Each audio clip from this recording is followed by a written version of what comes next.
Something real quick, yet again. Something real quick, yet again. Yeah, I can hear that. Something real quick, yet again. Something real quick, yeah, I can hear that. Something real quick, yet again. Something real quick, yet again. Yeah, I can hear that. Something real quick, yet again. Something real quick, yeah, I can hear that. Something real quick, yet again. Something real I can hear my voice repeating three, four times No. now. Voice repeating three, four times now. Voice repeating. I can hear my voice.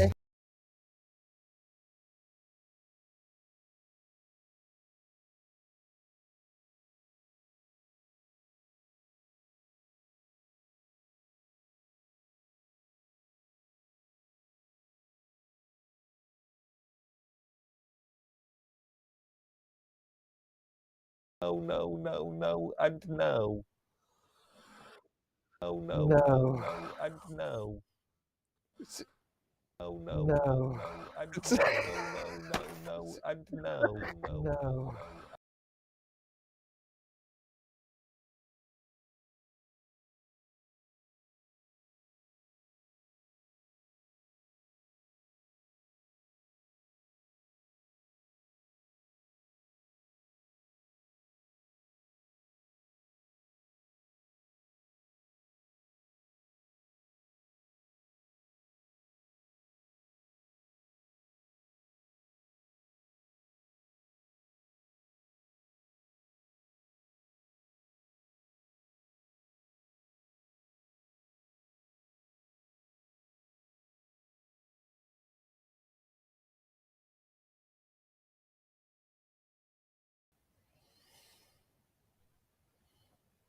You should change this stream to.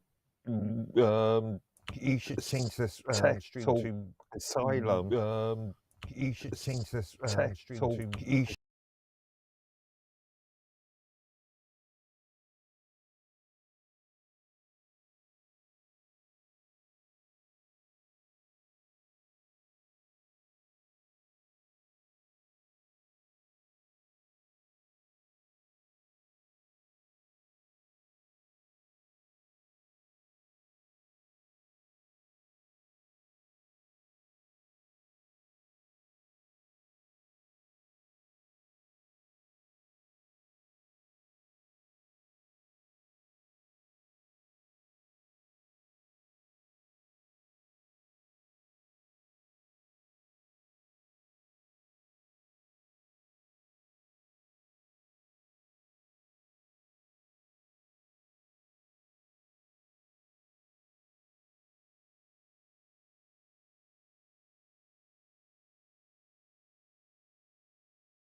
or either of us, to be honest with you. I don't know.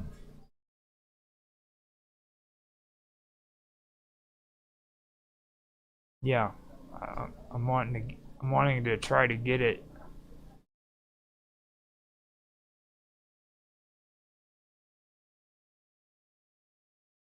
Yeah, I'm trying to get it to where it comes over onto like YouTube.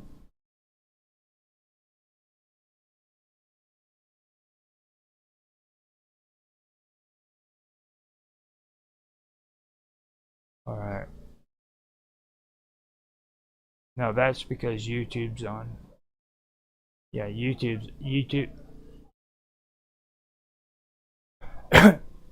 Yeah, I'm wanting to see if I can hear it on YouTube. If I can hear it on YouTube, then I can hear it on the rest of them, and it's all good. So, what I'm right, right now, say some stuff real quick so that I can hear just your voice after I go quiet.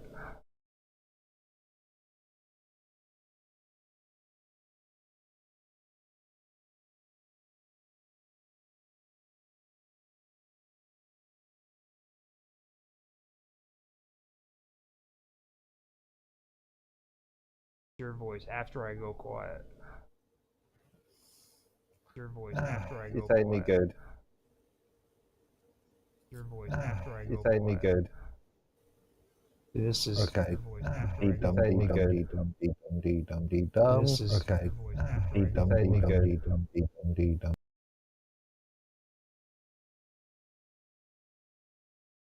That's ridiculous. Oh my god.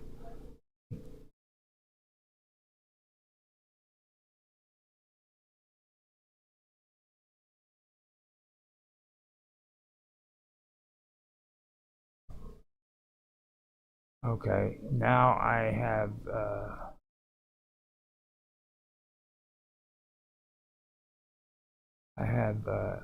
monitor and output, and you're on track 2 for the computer, for the desktop audio.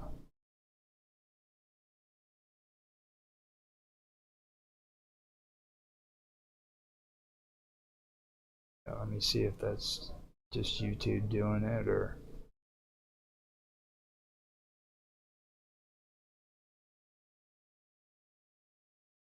yeah, that's YouTube. All right, now wait a minute.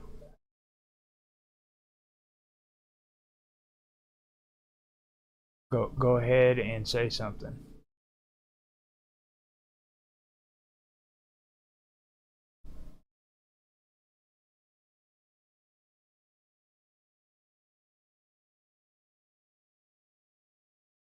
This is the playback on YouTube.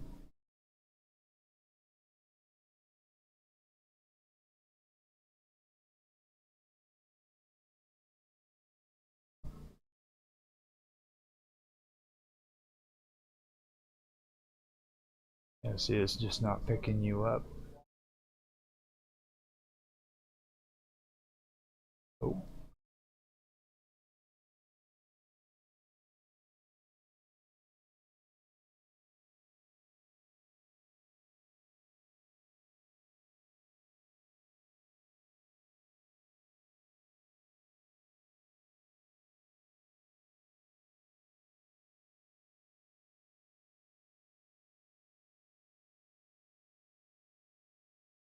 This is crazy.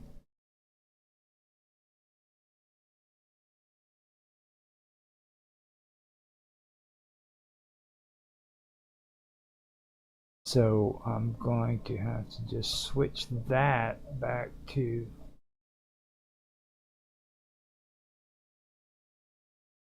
monitor mute output maybe.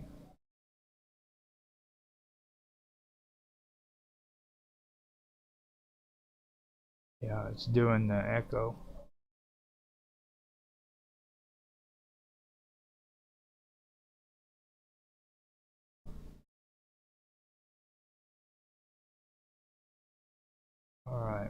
Actually, there we go.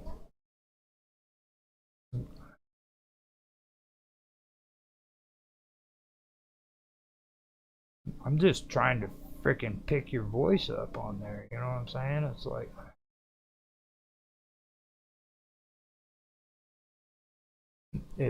it's really messed up.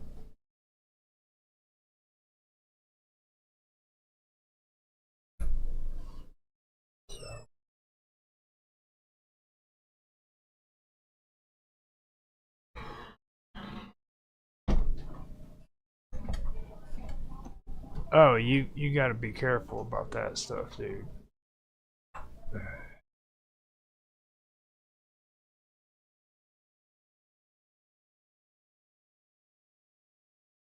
Mm-hmm.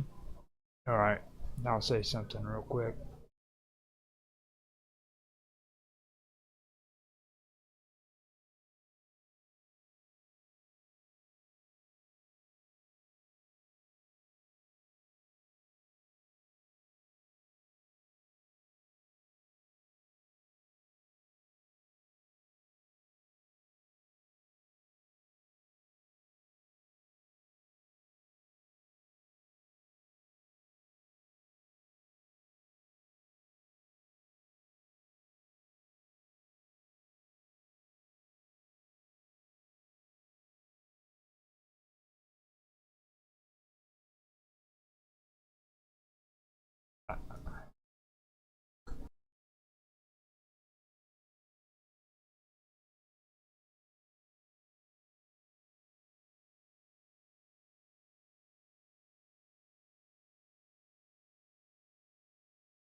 Okay. Okay. Okay. Yeah, I'm echoing again. Okay. Yeah, I'm echoing again. Yeah. Okay. Okay. Yeah, I'm echoing again. Yeah. Okay. Okay. Yeah, I'm echoing again. Yeah. Okay. Okay. Yeah, I'm echoing again.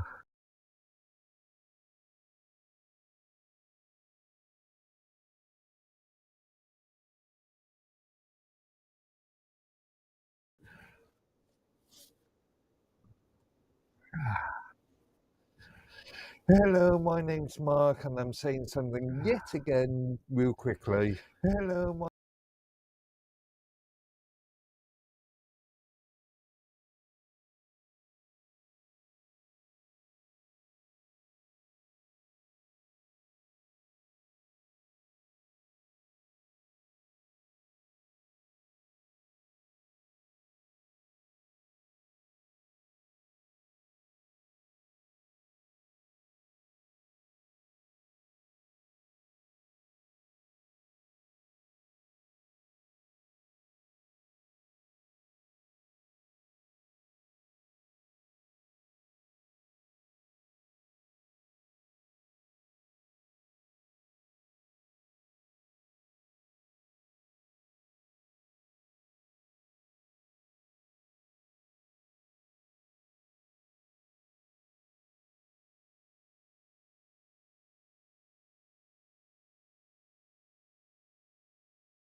Cool.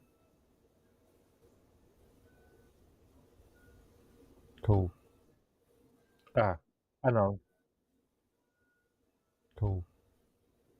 Ah, I know. Yeah, it's there again. I know. Cool. Yeah, it's there again. Cool. Yeah, it's there again. Cool. Yeah, it's there again. Cool. Yeah, it's there again.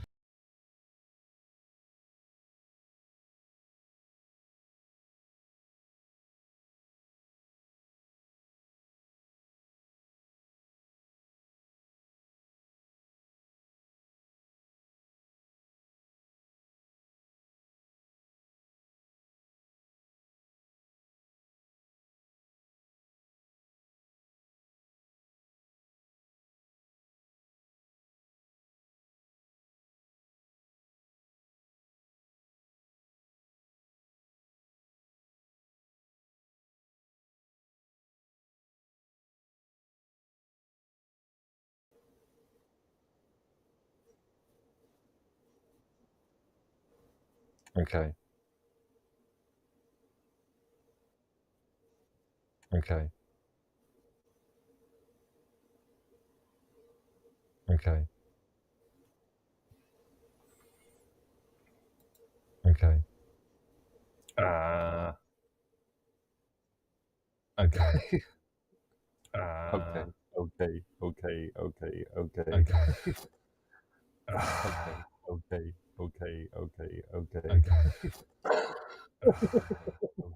Okay. Okay. I'm really tempted to swear now. I'm really, I'm really tempted to swear now.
This is driving me nuts.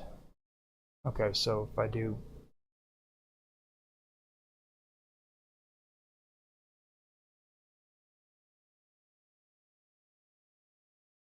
Okay. Here.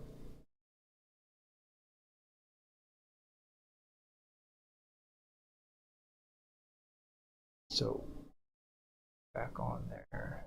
Distracting yourself. Gotta, I gotta mute myself inside of the chat.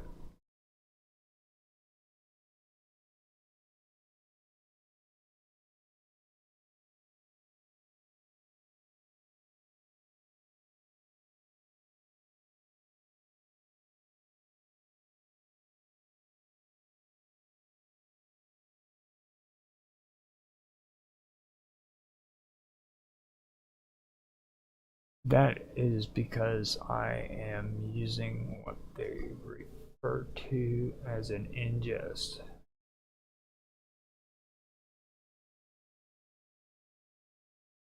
Or ingress. Ingress. If you notice, it says OBS down there.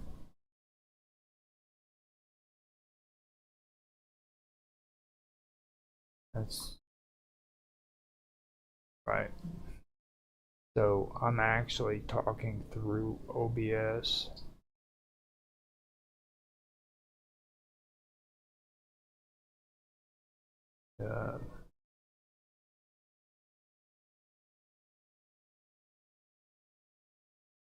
Is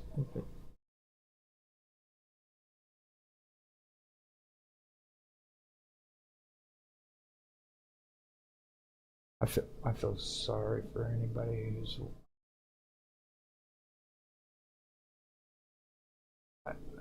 I feel sorry for anybody who's looking at this.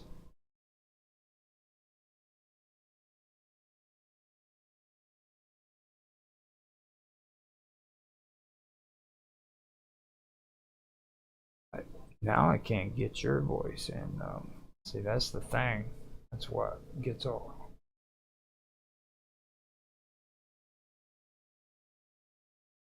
Everything just gets all crazy and shit. Like,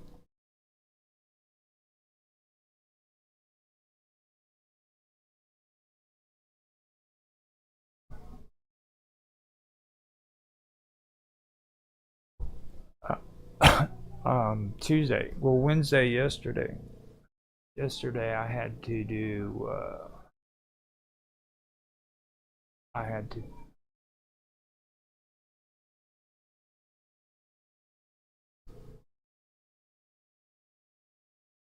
Yeah, I know. You said what have I done after that? I was trying to answer your question.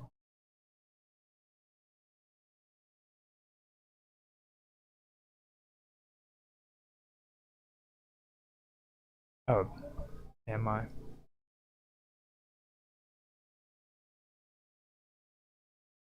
I'll turn that back up. Something is really strange.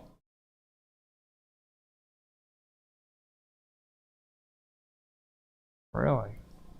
See, I'm not doing anything either. It's just like, see, I'm not doing anything either. It's just Okay, you might have a problem with your microphone because you are quiet. Okay, you might have a problem with your microphone because and now I'm echoing again. Mm-hmm. See. And now I'm echoing again. Mm-hmm. See.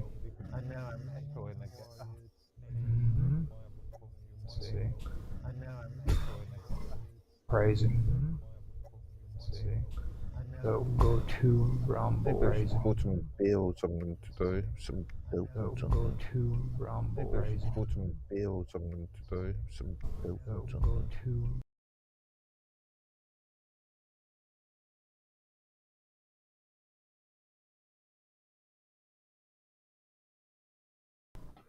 There we go.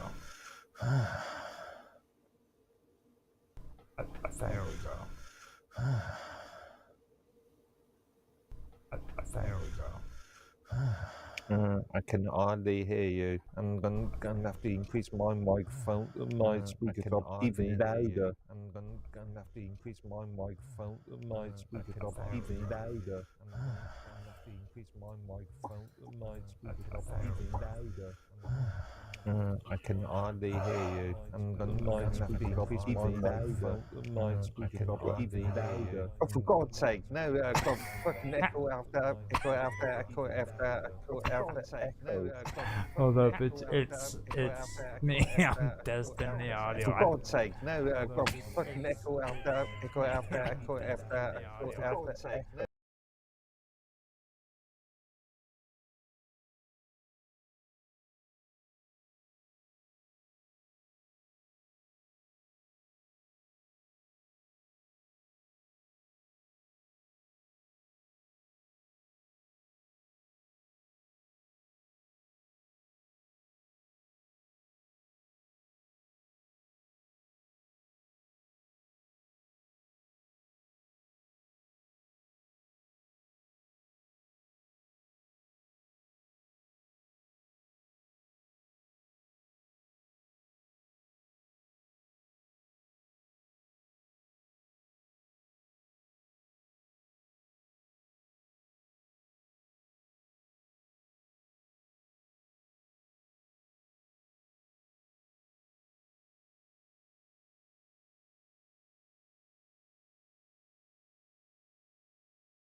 and go live, hopefully. I'm going to break YouTube's cardinal.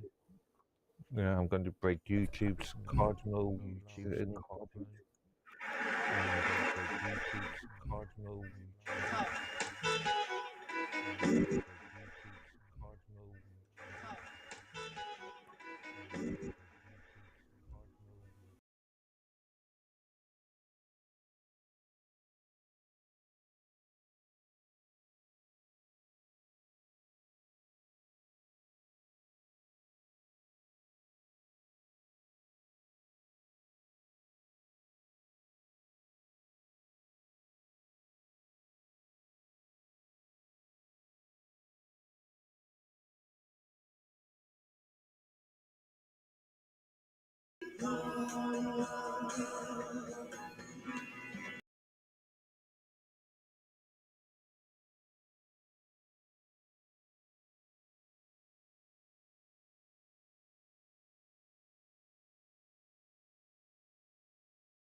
Jesus Christ.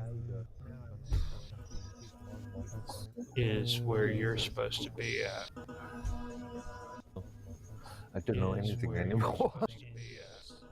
When was it? I don't know anything Monday? anymore. Tuesday? When was it? I don't know anything Monday? anymore. Tuesday? Jesus Christ. Tuesday? Is where Jesus Christ. Tuesday? is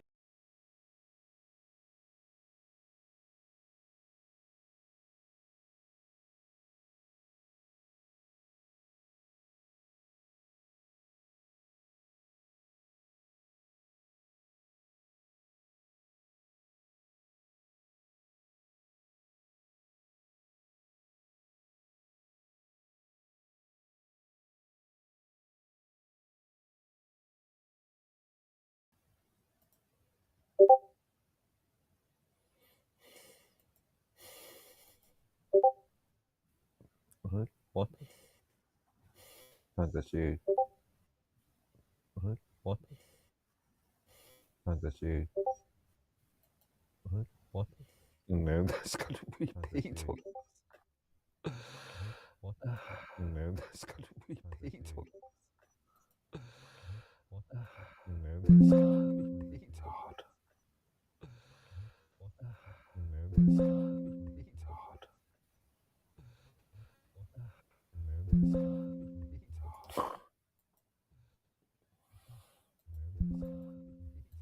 Sponsored by Microsoft's Windows Soundscape. Sponsored by Microsoft's Windows Soundscape. Sponsored by Microsoft's Windows Soundscape. Sponsored by Microsoft's Windows Soundscape. Sponsored by Microsoft's Windows Soundscape.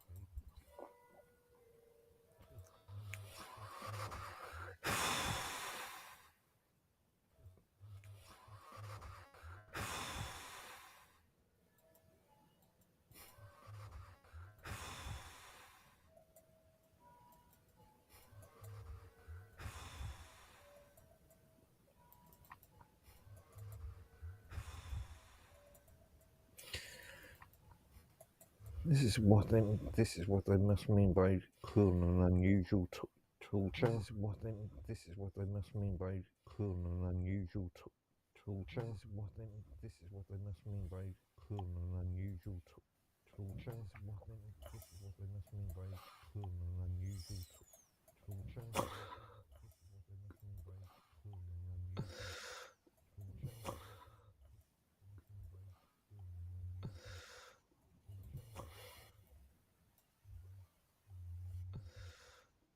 Yeah, I can hear you. Yeah, I can hear you. And I've got the echo again.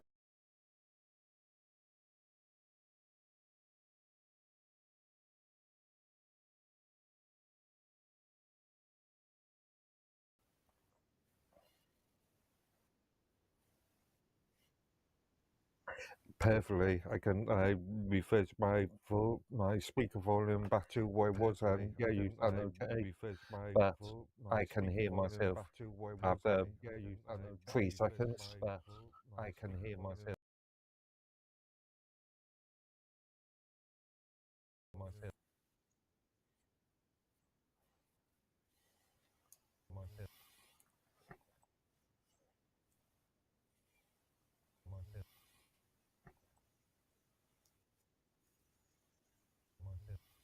It might be a. It might be a. It might be a. So screen share includes VPT.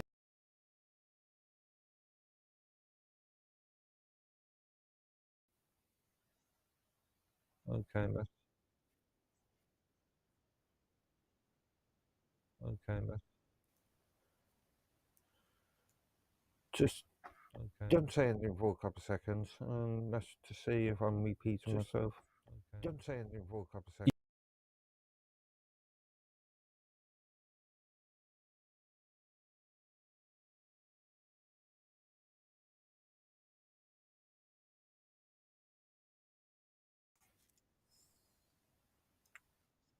Okay, am I repeating now?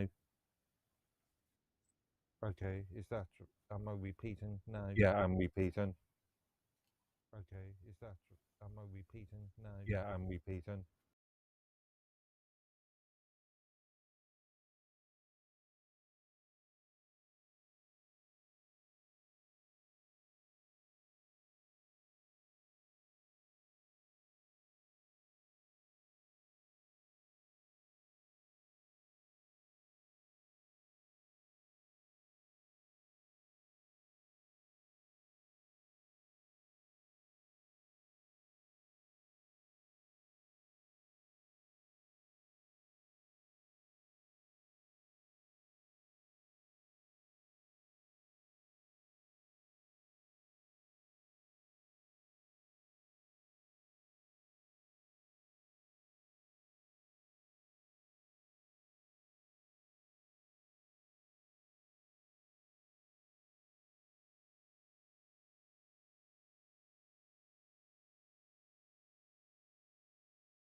Tam just said it's going to take a bit longer than expected, so I'm just going to say take your time. We're having some really technical problems there. So I'm just going to say take your time. We're having some really technical problems there. So I'm just going to say take your time. We're having some really technical problems there. So I'm just going to say take your time. We're having some really technical problems there.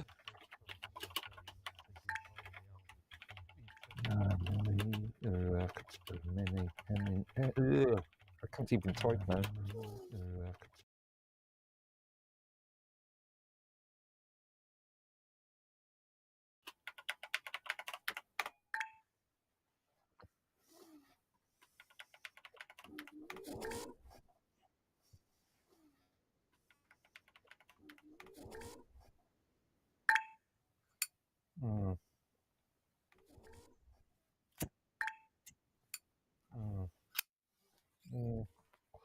I just said, take your time. I just said, take your time. I get that echoing again. I get that echoing again. I get that echoing again.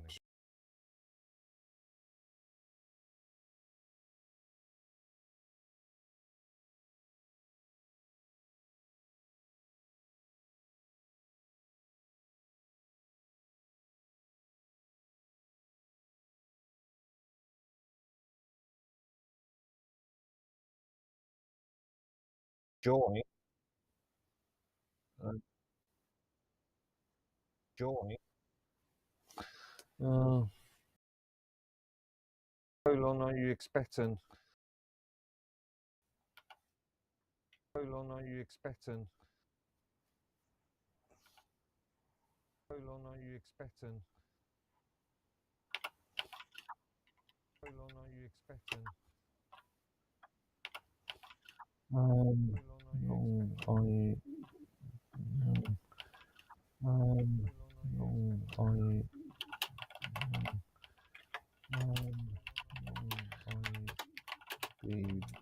until you can be free. Until you can be free. Until you can be free.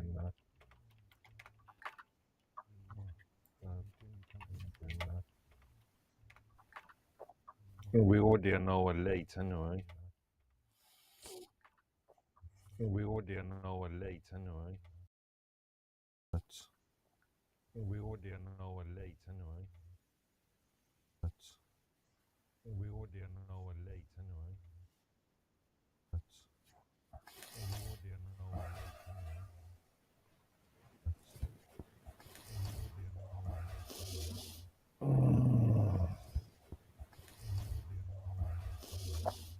Besides, most of the talking points that we were going to talk about almost covered on Tuesday's thing anyway.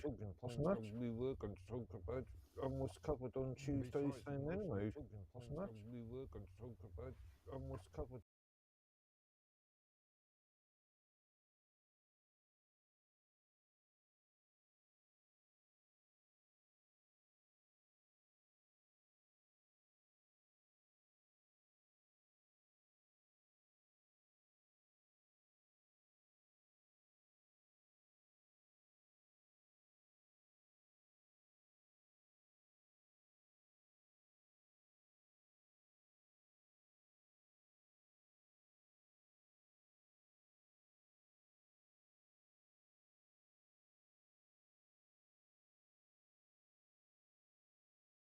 At least another 30 what?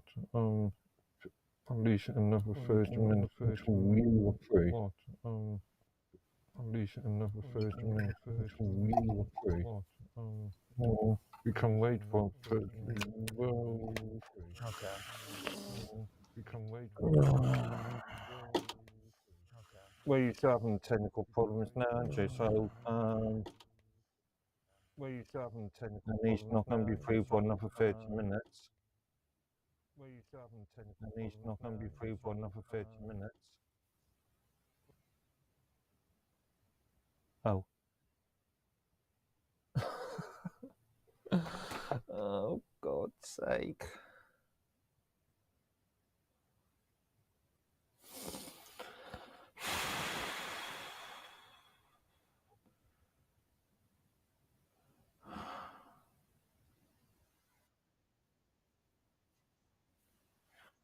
Okay, so it looks like time is going to be free for at least 30 minutes.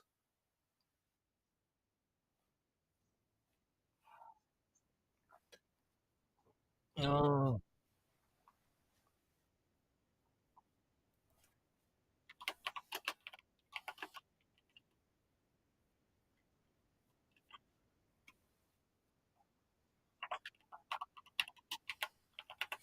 So,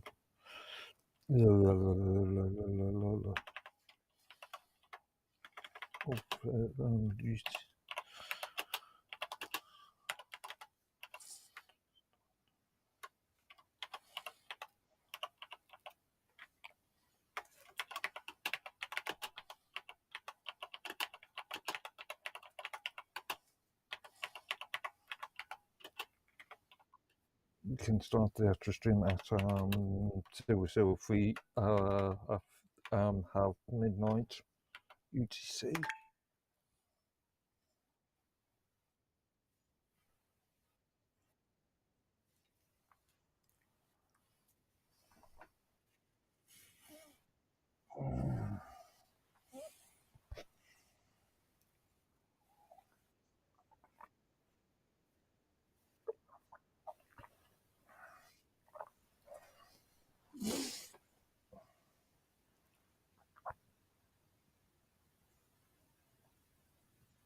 God, I'm awfully bright as well. And that's just smaller.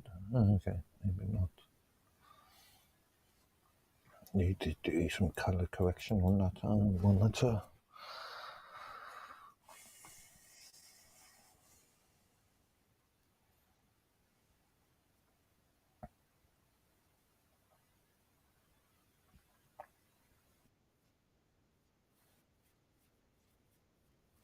Yeah.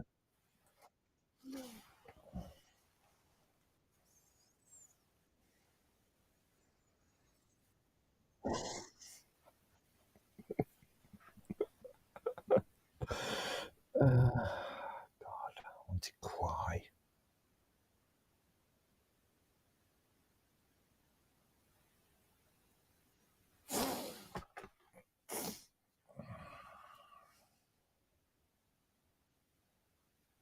Actually, no, it would be 11:30, wouldn't it? Wouldn't be, it would be 23, sorry. 23:30, not, it's BST.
Some weird feedback bleeding on your side.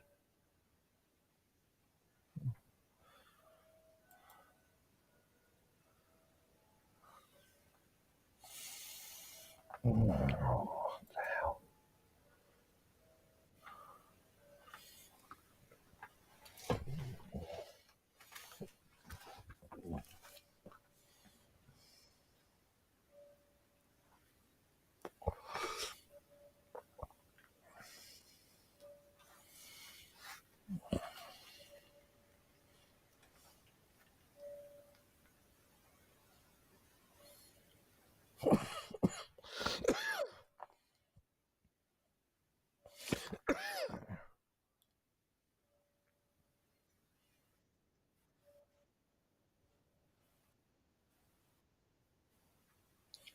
Tans seems to be okay for.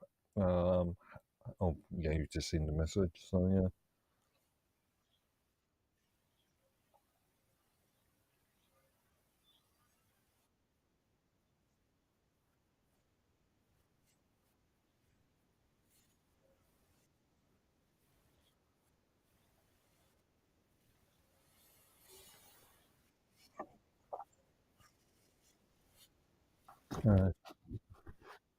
Yeah, I noticed you've turned off the OBS participant.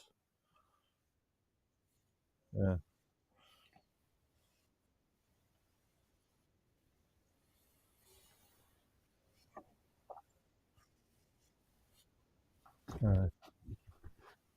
Yeah, I noticed you've turned off the OBS participant.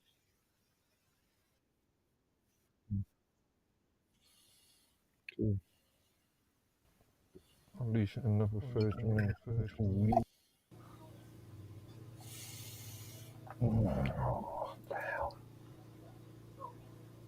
Oh, oh, oh, oh, oh.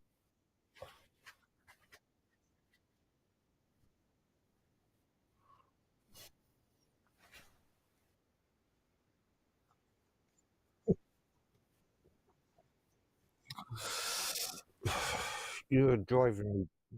You're driving me to drink or something, I think. Pick up the beer.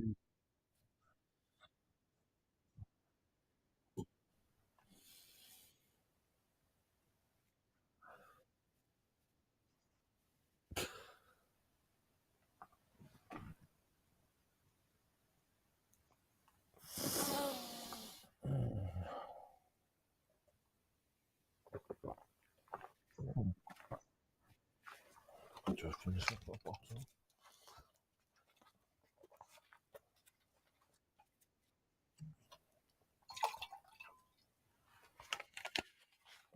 I'll just spin this bottle as well.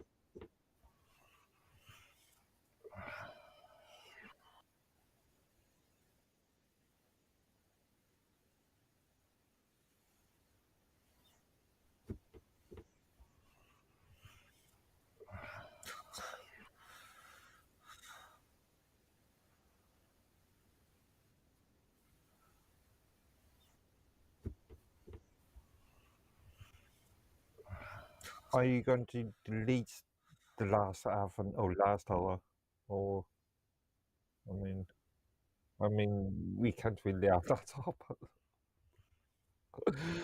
Yeah. Are you going to the audience watching us go crazy for an entire hour? I mean, we can't. Yeah, we could, but I know that The audience watching us go crazy for an entire hour. I mean, we can't. yeah, we could, but I know that this is good content too. This is.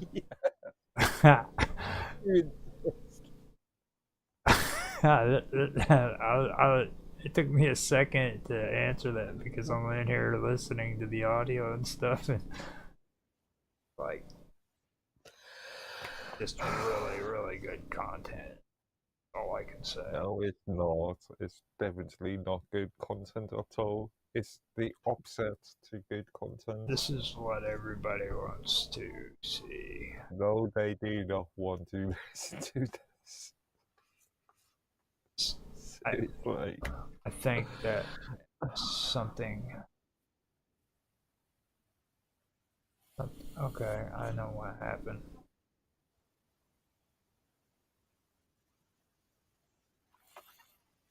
Advanced settings, enable stream encryption. Wow.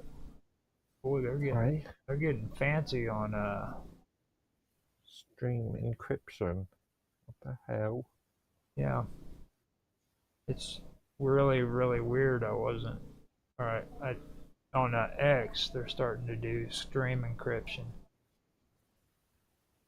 I doubt that though, because their program is What pretty. the hell is stream encryption? Well, you need a Morse code machine. Or you need what? I I don't mean, know. Enigma machine to be able to listen to your stream. They really do need to actually kind of indicate what it is they're talking about, because like that doesn't really make too much sense. Stream encryption, how are they encrypting video? You know?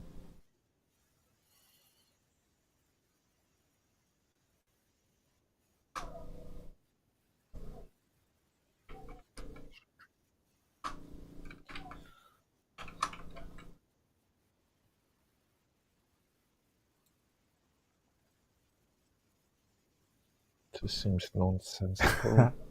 The funny part is like this is all under like TikTok.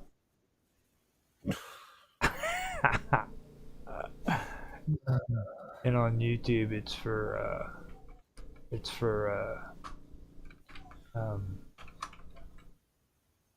working with audio and video. That's my channel that I'm doing it on YouTube. Yeah, no, this is This why I seems suggested you nonsensical. create separate The funny channels part for. is like this is all. Oh no, this is a good shit.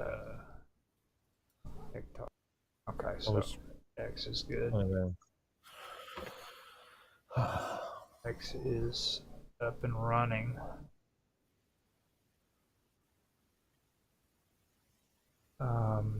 And now I'll post it on YouTube, so, or on X Pro. It's up and running.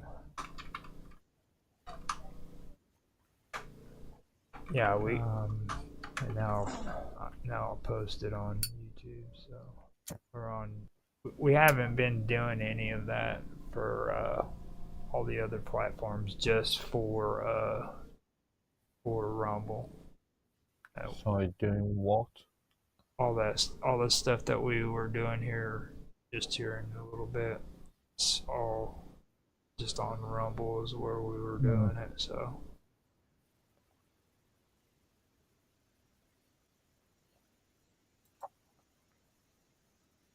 yeah, it's nothing to worry about. So, if somebody tries to listen to this on Mumble, they're going to listen to an old word of crap. Well, yeah. If you want to be like that, I guess. Really? Like, we got like. I mean, yeah, if it's gonna be like that, but I prefer to think of it as like a love, man. You know what I mean?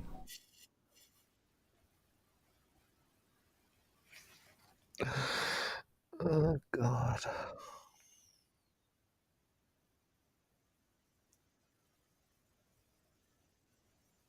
Actually, you know, there has got to be something going on there though that's messing around with my screen,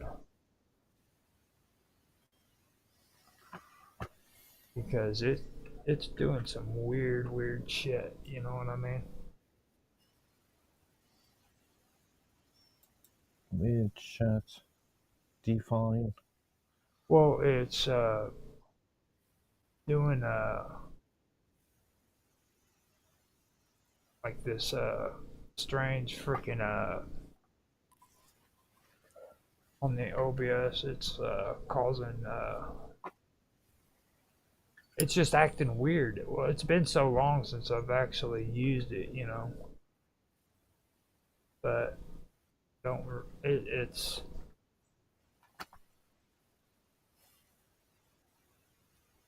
wondering if they're like kind of it's kind of like an incentive to do the update because I was they wanted me to do an update yesterday and I didn't do it. So Are we you talking about your operating system now? no, on OBS. OBS. Yeah. I make a rule. I make a rule that updates are defined by me. I will decide when I update my own workstation, which I always make a rule of. Always on the last weekend of the month. I don't. I don't get the software to tell me when I got to do an update. I am the owner of the machine.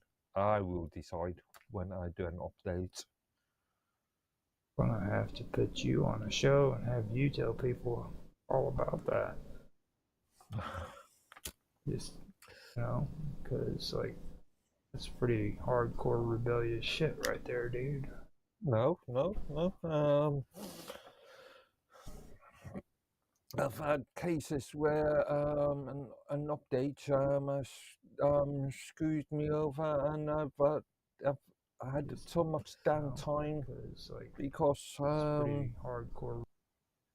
Because of the update. Time is money, and I'm not going to have some third party, or I'm not going to have the operating system or the software tell me when I've got to do stuff. It's my computer. I will tell it what to do, not the other way around. Okay, so now I am going to go ahead and get Kick started up. Okay. Hopefully this will work out. Kick's the one that you've been having issues. Yeah. Well, I have everything set up so far for it, but oh, sorry.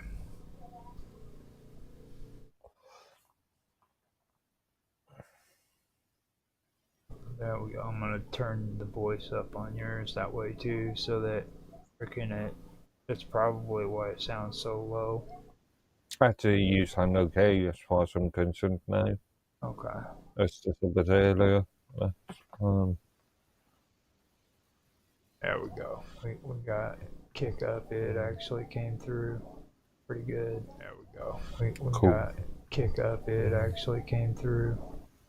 If you're going to have the last hour on Rumble, I would suggest you do 2 recordings, a sort of bloopers record thing, and then the actual stream as a secondary recording. The one reason why I wanted to go back to this was like I was talking about last night with you and Mark on Vixen's Vault. When it comes to all this nonsense, I'm getting pretty sick of it. You know what I mean? To be honest with you, like on freaking using Rumble Studios is fine, but it's getting crazy. Like the audio is a freaking big issue and stuff like that. So I wanted to come in here and try to see if there's a way I could keep Rumble Studio and still be able to stream on there, and then turn around and be able to stream on the other channels too with us. But I don't know how well that's going to happen. Now I could probably do a static RTM key, stream key, and then like just freaking do Rumble Studio so that it could be just specifically for Rumble Studio, separate. Okay. But I don't know about all that yet. So. Okay. I'm still not sure about the entire streaming thing, because how many people are still not sure watching this whilst it's being streamed. Yeah. Well, I mean, if nobody's watching it while it's being streamed, then why stream it? No, Why not just record it? it actually does help out with the channel and stuff. How? I know it sounds weird, but it actually does. How? It helps with views. More people come on to watch the views than what they do on the uploads and stuff. So you moved all the way over there because that little guy was annoying the shit out of you, wasn't he? I just now got back Yeah, I'm onto getting the more thing and good. realized that. So Actually, I haven't actually moved my camera at all. okay, so My camera's we've got that taken care of. actually could be released up in a little bit. Look. I can easily just put it on. I'm I'm handing out my elements verification code to anybody who wants it. You go right on in there. Don't worry about it. It's all yours. I wouldn't advise that. That verification code is yours and yours alone. Awesome. 1800. By the way it looks, actually, Rumble's looking pretty decent, man. I think we'll have that covered. Whilst it's been streamed. Yeah, and we'll have that covered. I mean, think of your element encryption key like your social security number. You wouldn't give that one out. Yes, I would. Okay. You're insane then. I would hand it out to the wetback so they could go work, and I could draw Social Security off of it later on when I'm in my 60s. I could be rich. No, or you could be completely bankrupt and facing a prison sentence for a crime that you didn't commit. Well, technically, I did commit the crime. Well, yeah, but I don't know, you could give me your social security number, I could commit fraud on it, and then you go to prison. Oh, I was just talking about like giving it to wetbacks so they could go work at like a labor ready or some employment Okay. agency, you know. I wasn't thinking about the big picture. Thanks, Mark. Yeah. Yeah. You can wear an orange jumpsuit whilst I'm extremely rich. Good luck with that one.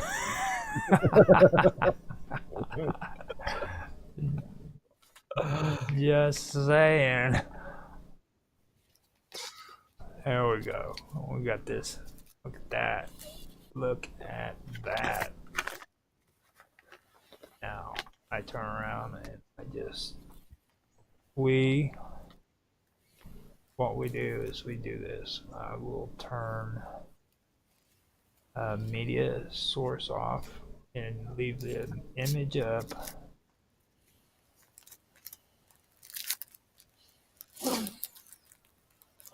Oh wow, it's still doing screen capture.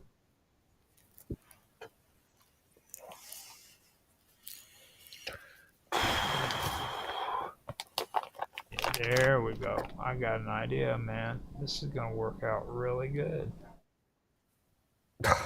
If you have an idea, it's all going to collapse.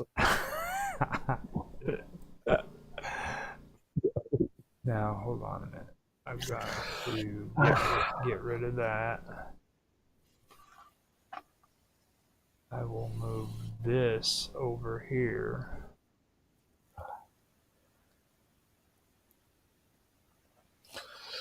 There we go. Dude, you should see this. This looks pretty damn cool. Okay. This looks really good. Okay, so what I am going to do is I am going to put my image on there too. that does have to be in the corner there because 2.5, 2.6. Yeah, 2.5 would be good. There's only 5 pixels more than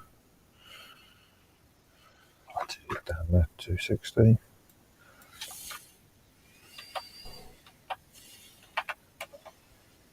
there we go. All right, so now instead of doing the screen capture, so I switch the screen capture over to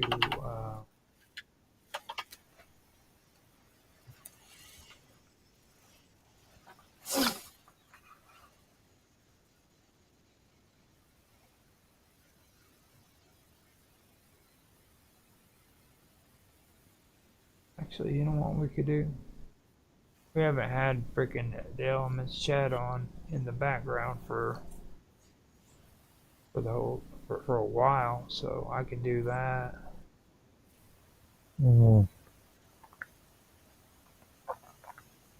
Okay, focus on your live before your room then. Actually, it's then that it's compromised. The last thing that was compromised was my spam rant. Yeah. So it should be good to go. Now I'm gonna put some music on if you want to mute out and go do something like pee or something, I'm okay. I'm cool. and we can do. We've got 6 minutes before 1/2 so hopefully 10 meters in. Then. Okay, so I've got some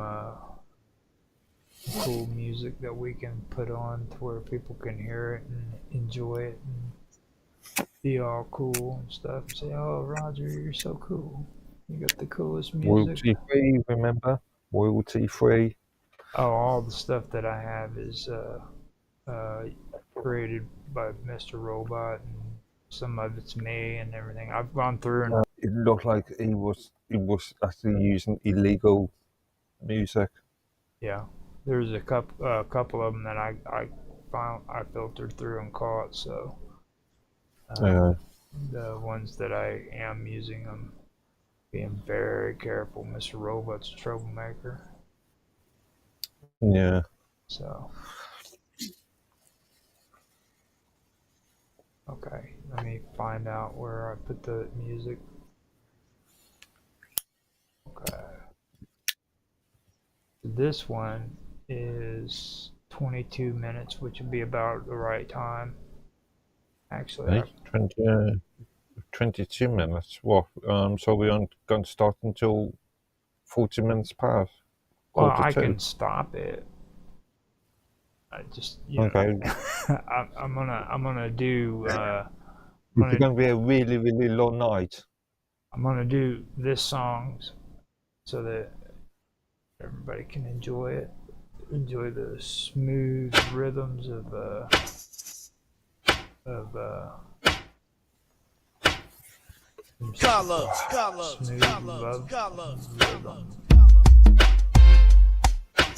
You don't have to hear it, so it's all good. Okay.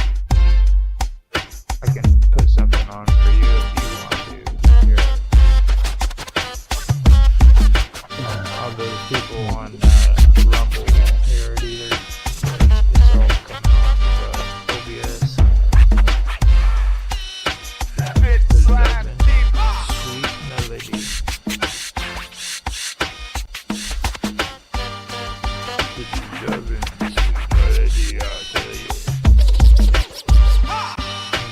I'm a nightmare, walking psychopath, fucking king of my world. This a gangster stalking.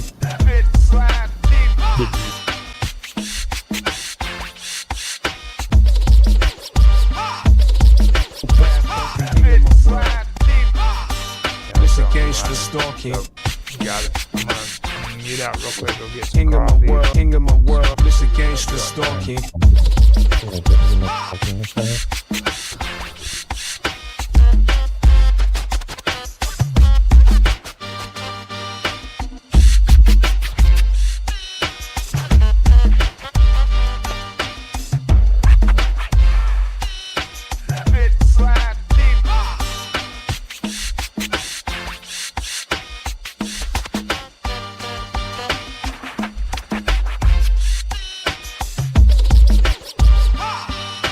I'm a nightmare, walking psychopath, fucking king of my world. This a gangster stalking, living life like a firecracker, quick as my fuse. Being dead is a death, it's the color I choose. Living life like a firecracker, quick as my fuse. Being dead is a death, it's the color I choose.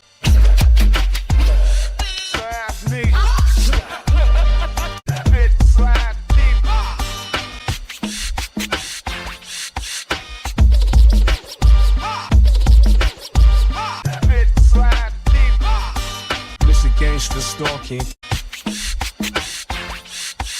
king of my world, king of my world. This a gangster stalking.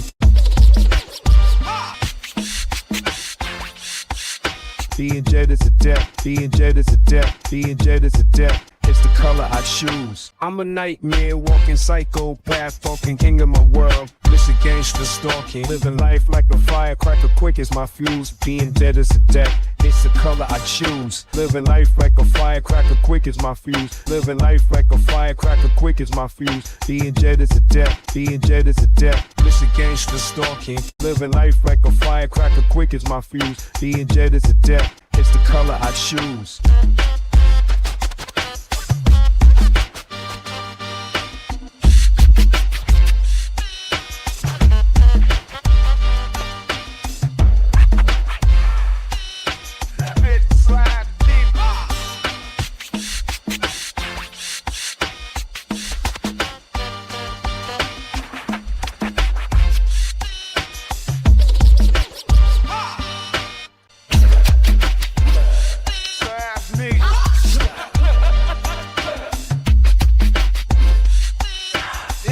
No matter when my gun starts blasting, dancing.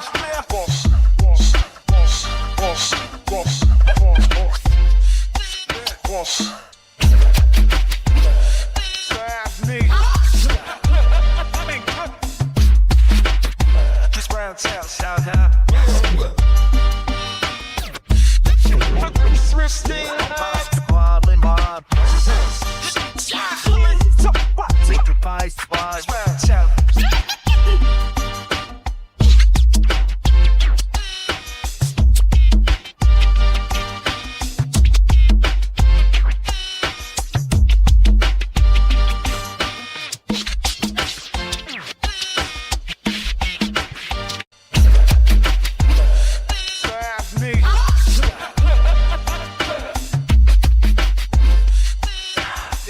No matter when my gun starts blasting, dancing.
shadow of the demon streets, I'll name my Taken to the lobby with the signal buzz bright. Chaos to the city, past the fading light. Captain on a mission, chasing echoes in the air. Like the top of career, but I'll find my way there. One of dances is in the ocean. Let's go while you're on time. One of dances is in the ocean. Let's go while you're on time. Your city whisper stories. It's on my bell, you know. This post deep's like the ocean tide as I weave through it low. Teenage guides, a moped rides, a line calls my name. The thrill of chasing answers, oh, I play this modern game. Fingers on the foreign keys with memories aligned. In a hum of quiet pages, I find the thread of time.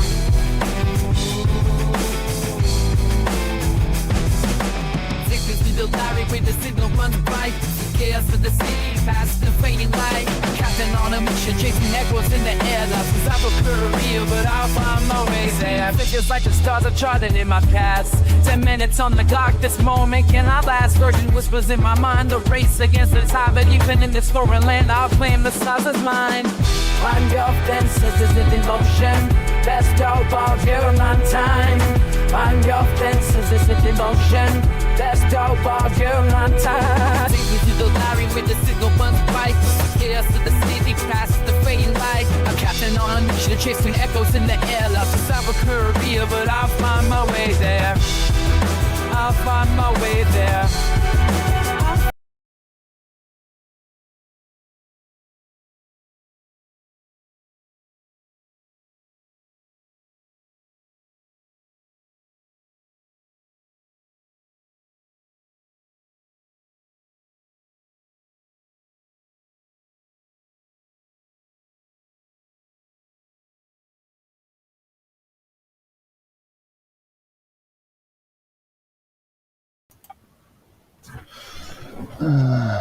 Okay, I could see what. Oh, okay.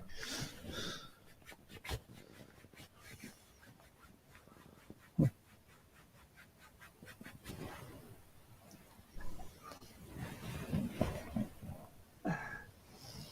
got surprised.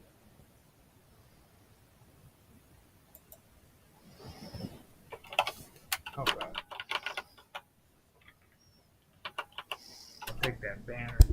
Take that banner down here in a little bit, and we'll be able to. I'm still unmuted, right? No, I'm not. Okay, so let me go ahead and get this taken care of, and I'll be right back.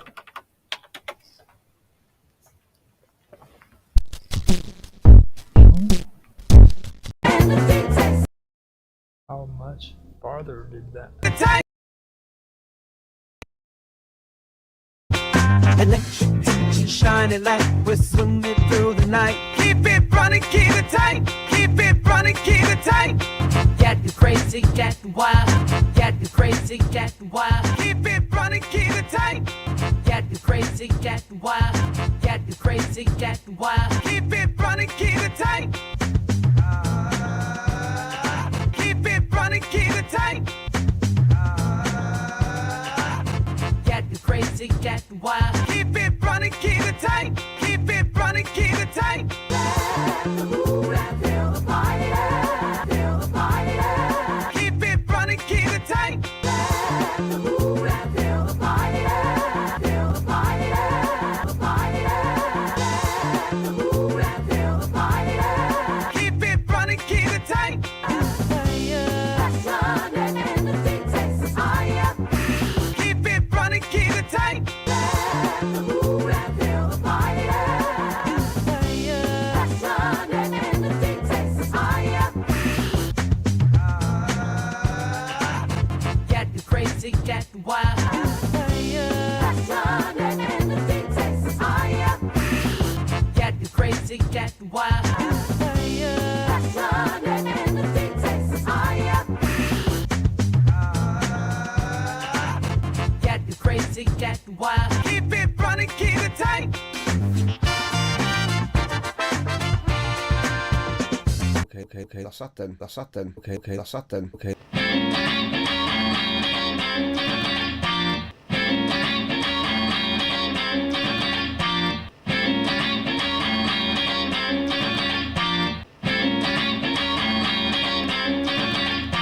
okay, das hat denn, okay, das hat denn, okay.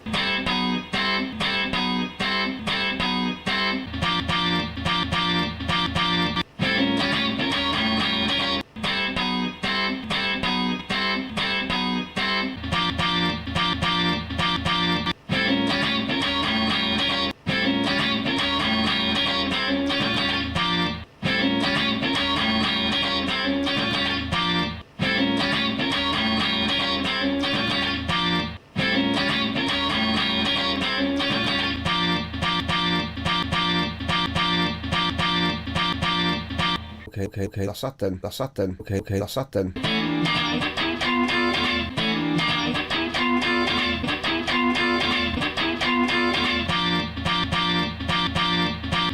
Okay, das hat denn, okay, das hat denn.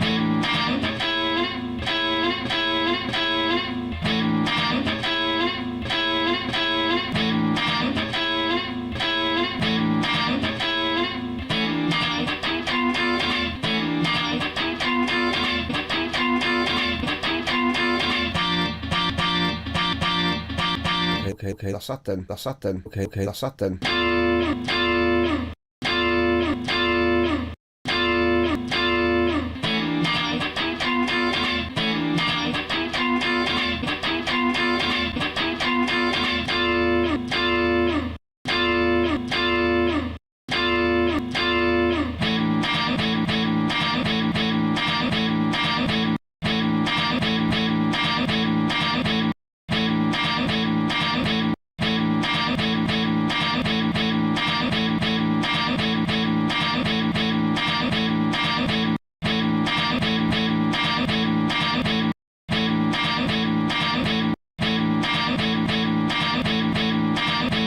Okay, das hat denn, okay, das hat denn.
Yep. Yep. Yeah, man.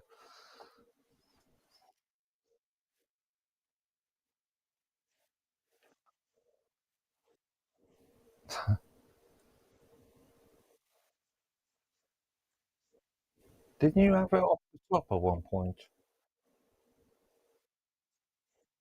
Okay. Oh, okay. Oh.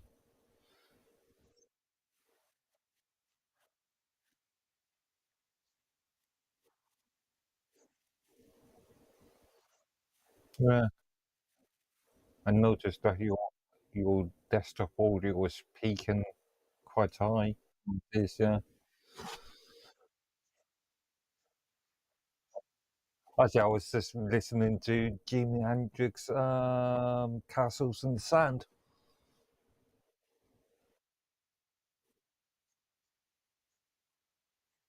Yeah,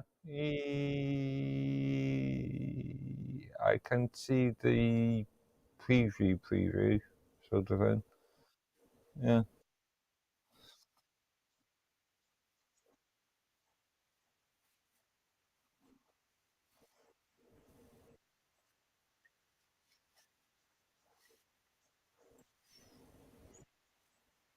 Okay. Only problem is that if you're going to have that image, my image there, then my actual preview, my actual live video isn't shown.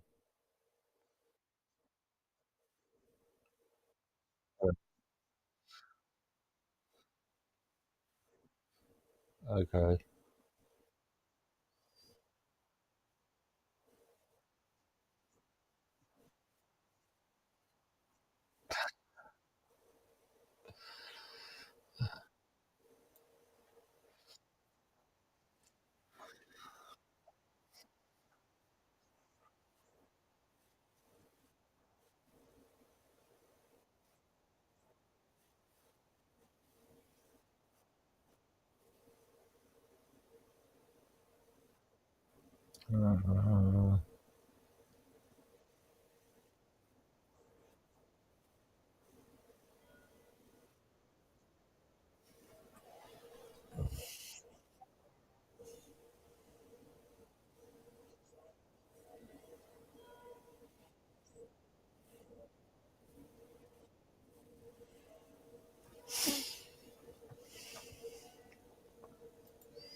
Actually, I would prefer my actual live stream, my live image rather than the actual static image.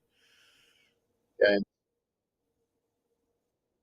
At last. I'm Finally. here. You've just missed the last hour and a half of insanity. Oh, great. Good. Absolutely no, it wasn't. It was just, What happened? yeah.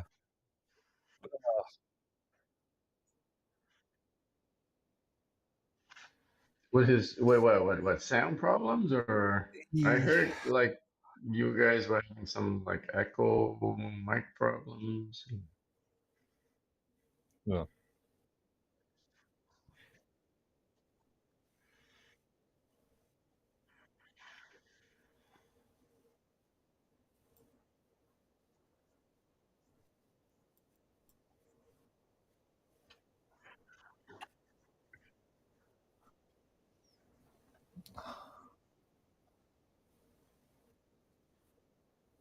Hmm. Okay. 5 You hours in haven't total, not 5 hours per you video. haven't been accepted yet? Ah,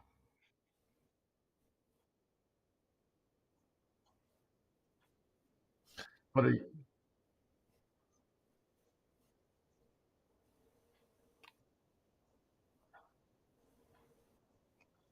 Again, okay.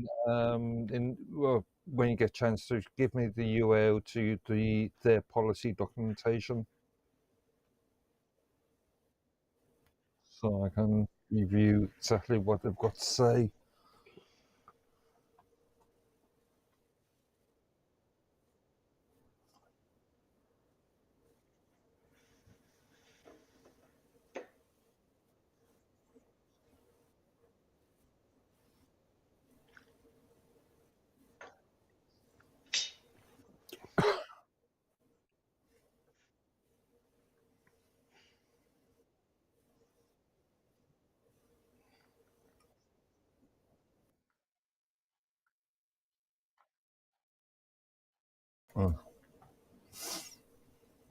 But what are you showing right now? Is that your Rumble Studio or your OBS? I think it's your OBS, right?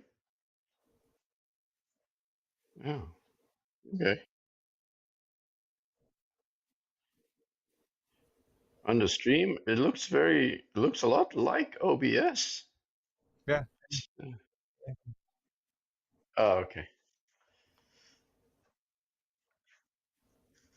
Oh, I see. I see. Wait a minute. No, I'm not. I'm live with you. I'm not on the stream. Uh, the screen you're sharing, the screen that you're sharing with us right now, is that OBS or Rumble Studio? Because it looked very much like OBS.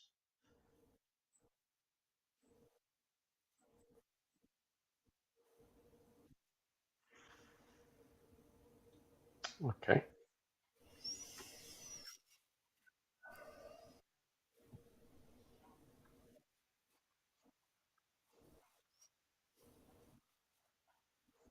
Yeah. Hmm. Okay.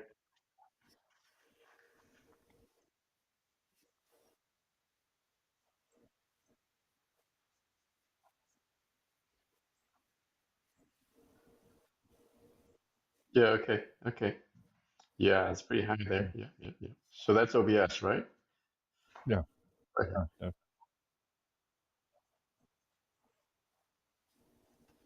Right. Technically, that's too high. No. Sounds okay. If this is the same level as you had before, I was listening to the stream before and it sounded fine. Couldn't comment on the one.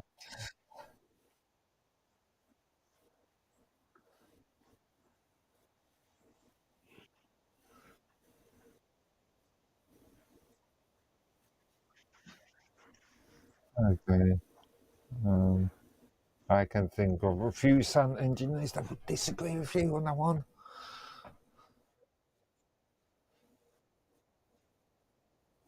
Right. No, I know some. No, only I do that.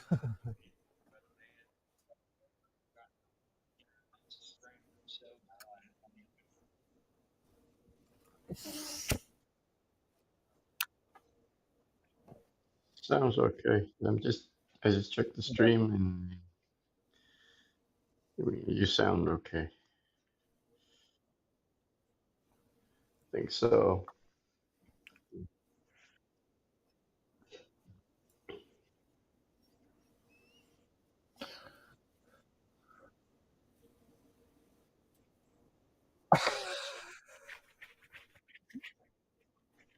Okay, good. You got notes? I have a surprise for you. I have a Prezi presentation that I've been preparing. Okay. So, so uh, just I haven't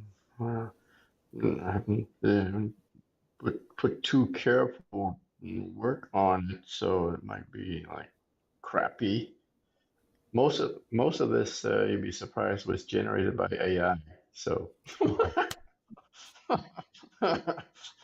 I'm not going to comment. I'm just not going to comment. Yeah. Share podcast link. I'm going to share. Yeah. Do your countdown. Do your intro, because this is gonna be you. You do the intro, okay? And we'll go from there.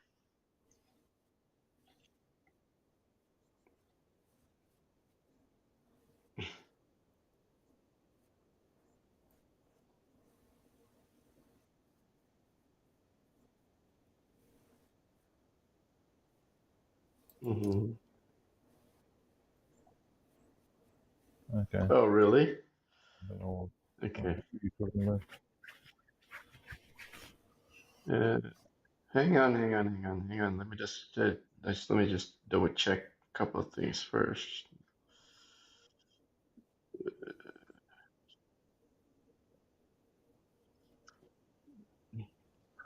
I'm just glad No, I've got nothing again, this planned. guy's I'm he's just glad gonna I've got drive nothing me planned for crazy. first thing in the morning.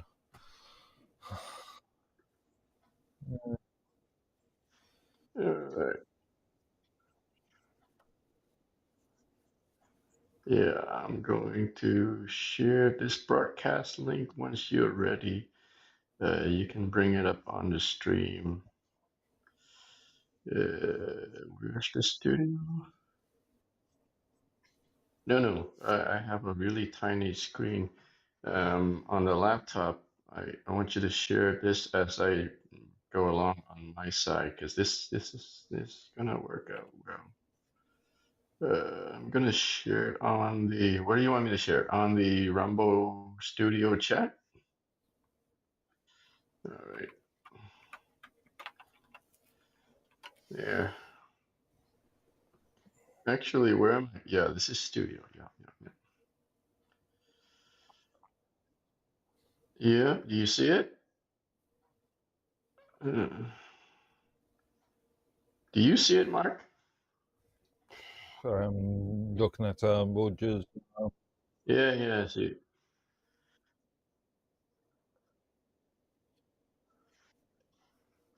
Oh, this is private. I don't want it to show on the stream. Okay, I'm still looking at Rogers' screen. So you go ahead when you do your intro, do your thing, and then you can bring up that presentation link, and then I will start streaming, and then we'll go through it. No, I mean I'm streaming. I'm broadcasting. I'm going to be broadcasting the presentation to you so that you can show it. Yeah. It,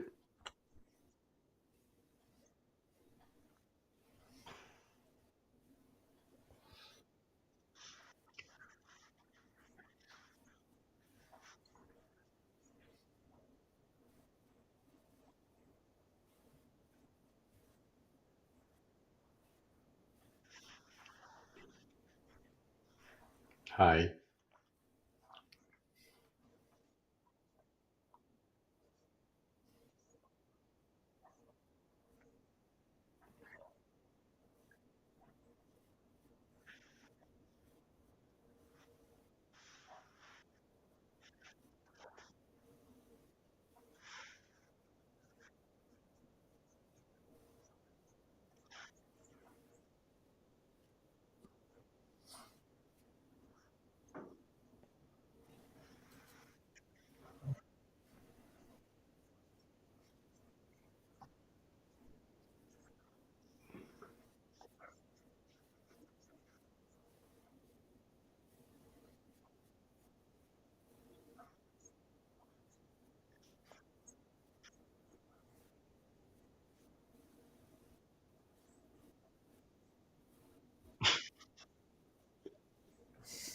Can you can you show that quote on the stream? Who said that?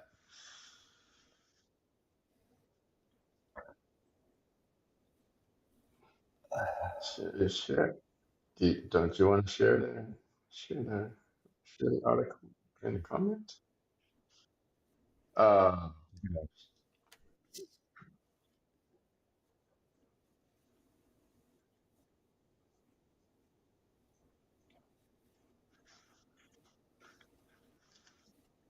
wait. Say it one more time because I think you butchered it halfway. Say it again.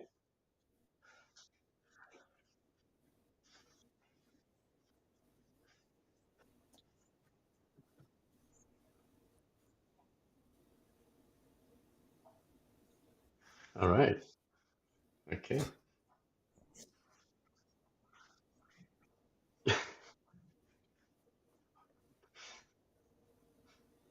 Well, it's supposed to be spelled with a C. Well, What do you think it's American spelled say with? US. Yeah.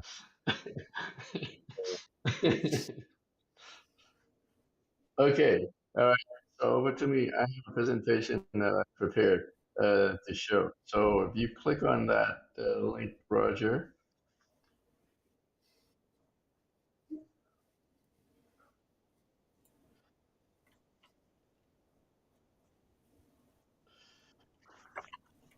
pop it up in the browser and then share the browser in your on your screen. Let's see how this works. Let's see if this works.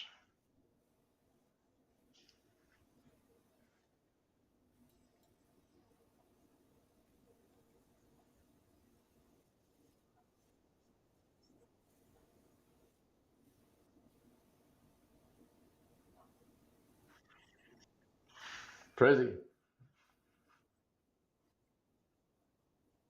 No, that's good. That's good because I'm not presenting. Show it on your stream. I'm not seeing on your stream yet.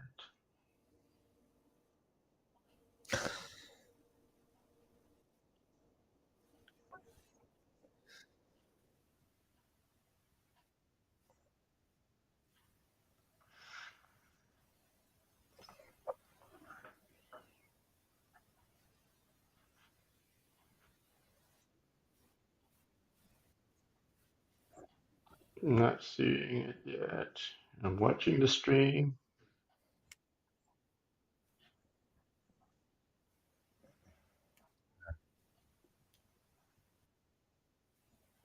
Hang on, maybe I have a delay.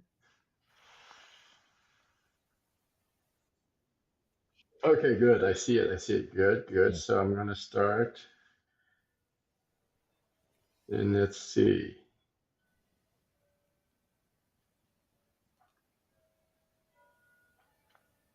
Is it showing yet for you? I'm not seeing it on the screen. Okay, good. Little piggy robot. All right, so this presentation is about general artificial intelligence, I guess, as also they kind of tongue-in-cheekly refer to it as AI singularity. And so here we go. What are you seeing now? You see the Sam Altman quote? Yeah. Okay, good. All right, cool. So this precipitated from this tweet that Sam Altman, the CEO of OpenAI, tweeted in early January of this year. And he said, I always wanted to write a 6-word story, and here it is, near the singularity, unclear which side. So this caused a whole uproar in the AI community about what this could potentially mean. And I think this was a precipitation of their release of the new GPT model called O3. O3 the O3 new model of their in their next generation of GPT was released in January 31st, 2025. We have a we can Google it later on the link, but on OpenAI's website there was a press release of it. But just so basically, I think that's what he's alluding to. And what is that new O3 model is about? We're going to go through it. But so what does he mean by this near the singularity thing, right? So let's go through that first. What is this thing that he calls AI singularity? Right. So it refers to a future point in time where artificial intelligence becomes uncontrollably smart, and so that it's drastically changing human civilization as we know it, and encompass it in major advancement in AI potentially can have unpredictable consequences. Okay, guys. So as I go through these slides and I bring up these points, feel free to chime in comments on, add your thoughts into these things. I can already see an issue with this. You stating right at the start, you stated, let me just go back to the original statement. Do you want me to go? No, I can see. I've got it's all there. You stating exploring the future of artificial intelligence and not the potential future. You are making absolute statements there. Yeah, okay, we'll get there. We're gonna go. I'm gonna go into the positive future and the negative future and the mediocre or neutral futures of what this could potentially mean. Okay, so yeah, so we're gonna go into that as well, right? But so far, are you agreeing with the definition of AI singularity? Yeah, from we carry on, and I'll, you know,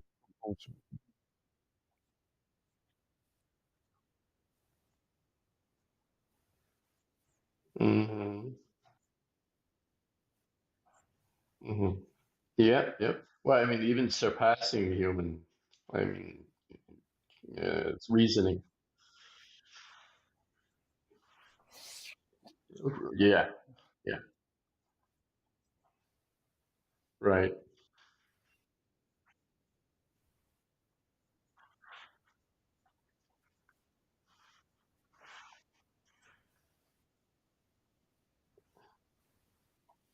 Yeah, yeah,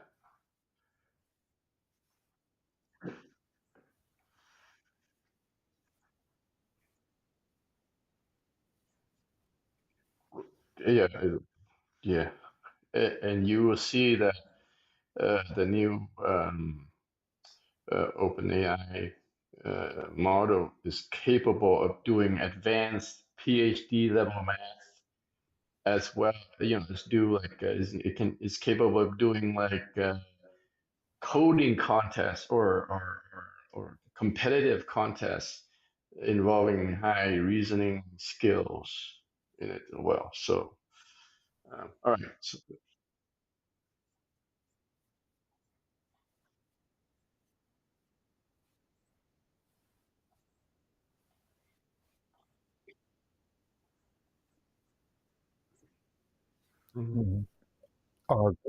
Actually, as I pointed out before, arguably, natural language processing isn't actually AI, but that's a semantic definition thing.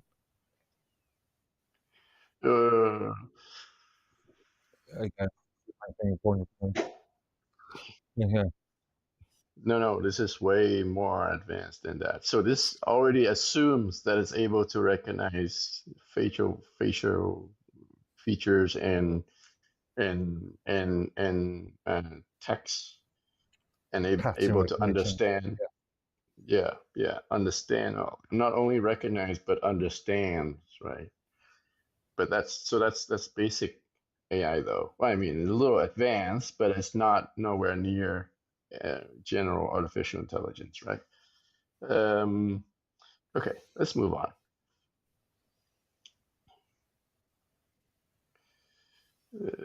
Kids. Can't read my own slides. Historical context of AI development evolved since the mid 20th century and originating with pioneers like Alan Turing. And it has transitioned from simple algorithms to complex neural networks. And yeah, so AI is generally basically complex neural networks with multi-layers, many layers, which with the sort of the idea was to mimic the brain functions. Although since the inception, it wasn't nowhere near the brain's reasoning capability, but we're seeing that it's getting closer to that. Okay, so the more it approaches the human's reasoning capability, right, the closer it gets to achieving general artificial intelligence, right? And the scary part of it is that once it reaches that level, it's able to do our kind of reasoning ability a billion times faster than what we can do. And that's the scary part of it. All right. So understanding AI singularity is critical for preparing society for its consequences. And as AI system becomes more advanced, understanding potentials, scenarios is essential for developing ethical guidelines and safety protocols and regulations on how to deal with that eventuality. Okay. All right, now, uncontrollability of AI. So that's a characteristic of general artificial intelligence that could potentially become. Right? It will evolve beyond human oversight. It's able to create significant. It's going to be creating significant challenge for us in managing such artificial intelligence. So it can lead to scenarios where decisions are made by AI that are unpredictable to us and potentially harmful for our societal norms and values. So there's ethical implications and even religious implications in that development. Reversibility of AI changes. Are you guys still able to read this on your end? Pretty smart to me. No, it's okay. Yeah, I can see it. All right, good. All right, once AI capabilities reach a certain threshold, reversing it to a previous state may not be possible. And so the changes introduced by advanced AI could permanently alter industries, human interactions, and making historical comparisons difficult. Now, what do you think about that point? Well, I mean, for me, there's a few questions that I've been wanting to get into when it comes to the consequences of it and everything, like the potential to cause really serious issues with society, things of that nature. I was joking around about it before, like the downfall and the utter demise of human society as we know it, but I'm gonna try to keep it serious. You know what I mean? I'm having I have a hard time with that, but I'll do my best. But that's as serious as you will get, Roger. Right? Yeah. and then it's all downhill from here. Well, the thing about what I've gotten from like the key characteristics of AGI is supposed to be like generalization. Then you have reasoning and common sense, and then it has autonomy as well. Those are the three areas that really stuck out to me when I seen it. It's like AGI can apply like knowledge from one domain to another without explicit programming. Yes. So that means that the whole thing that Mark was talking about it coming from a program isn't there. You know what I mean? It doesn't need to have a programmer saying this is how you behave. That's right. Yeah. So it's able to it's it's uh, it's able to write reprogram, I guess, write new programs for itself with new problems.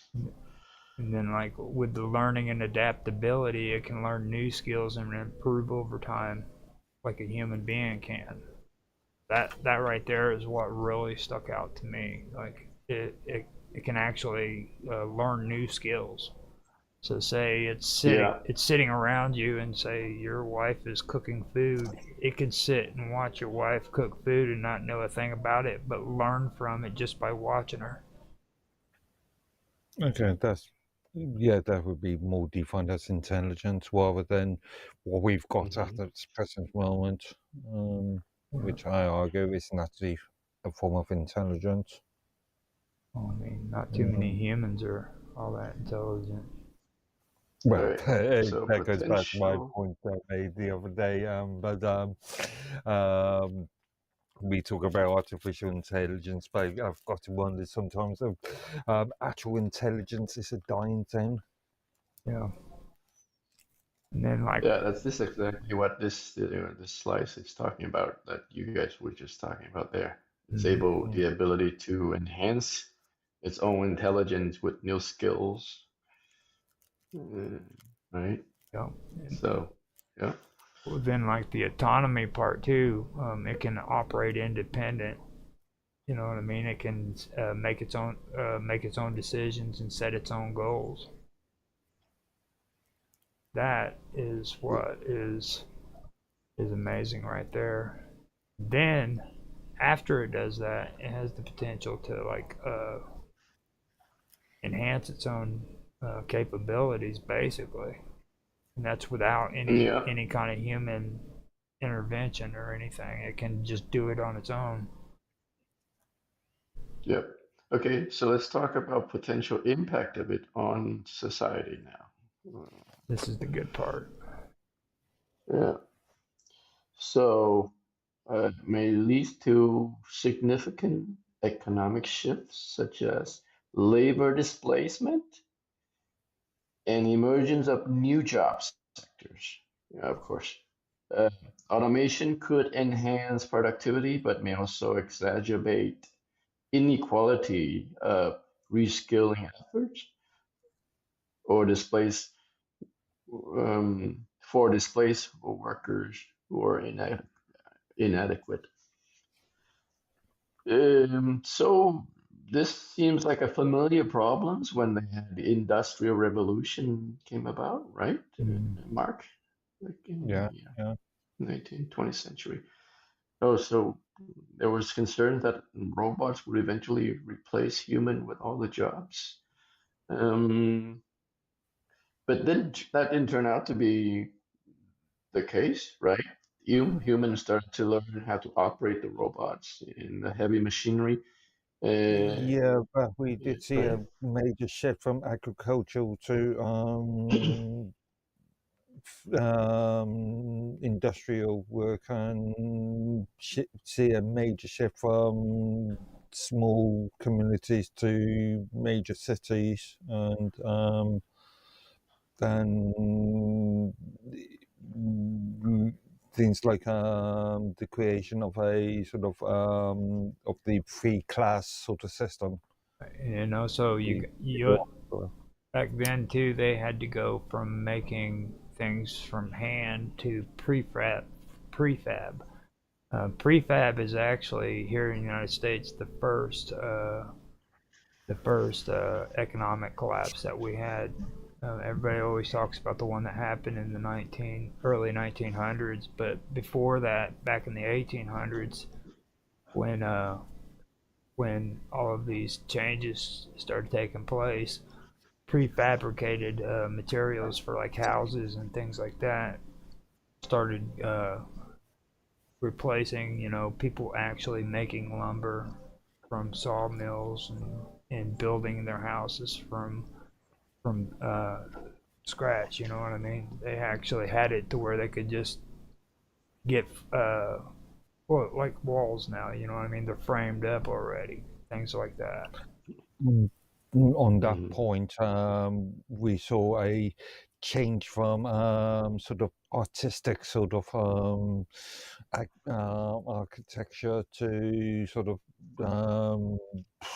arguably Soviet style sort of tower blocks and more utilitarian sort of buildings. Mm-hmm.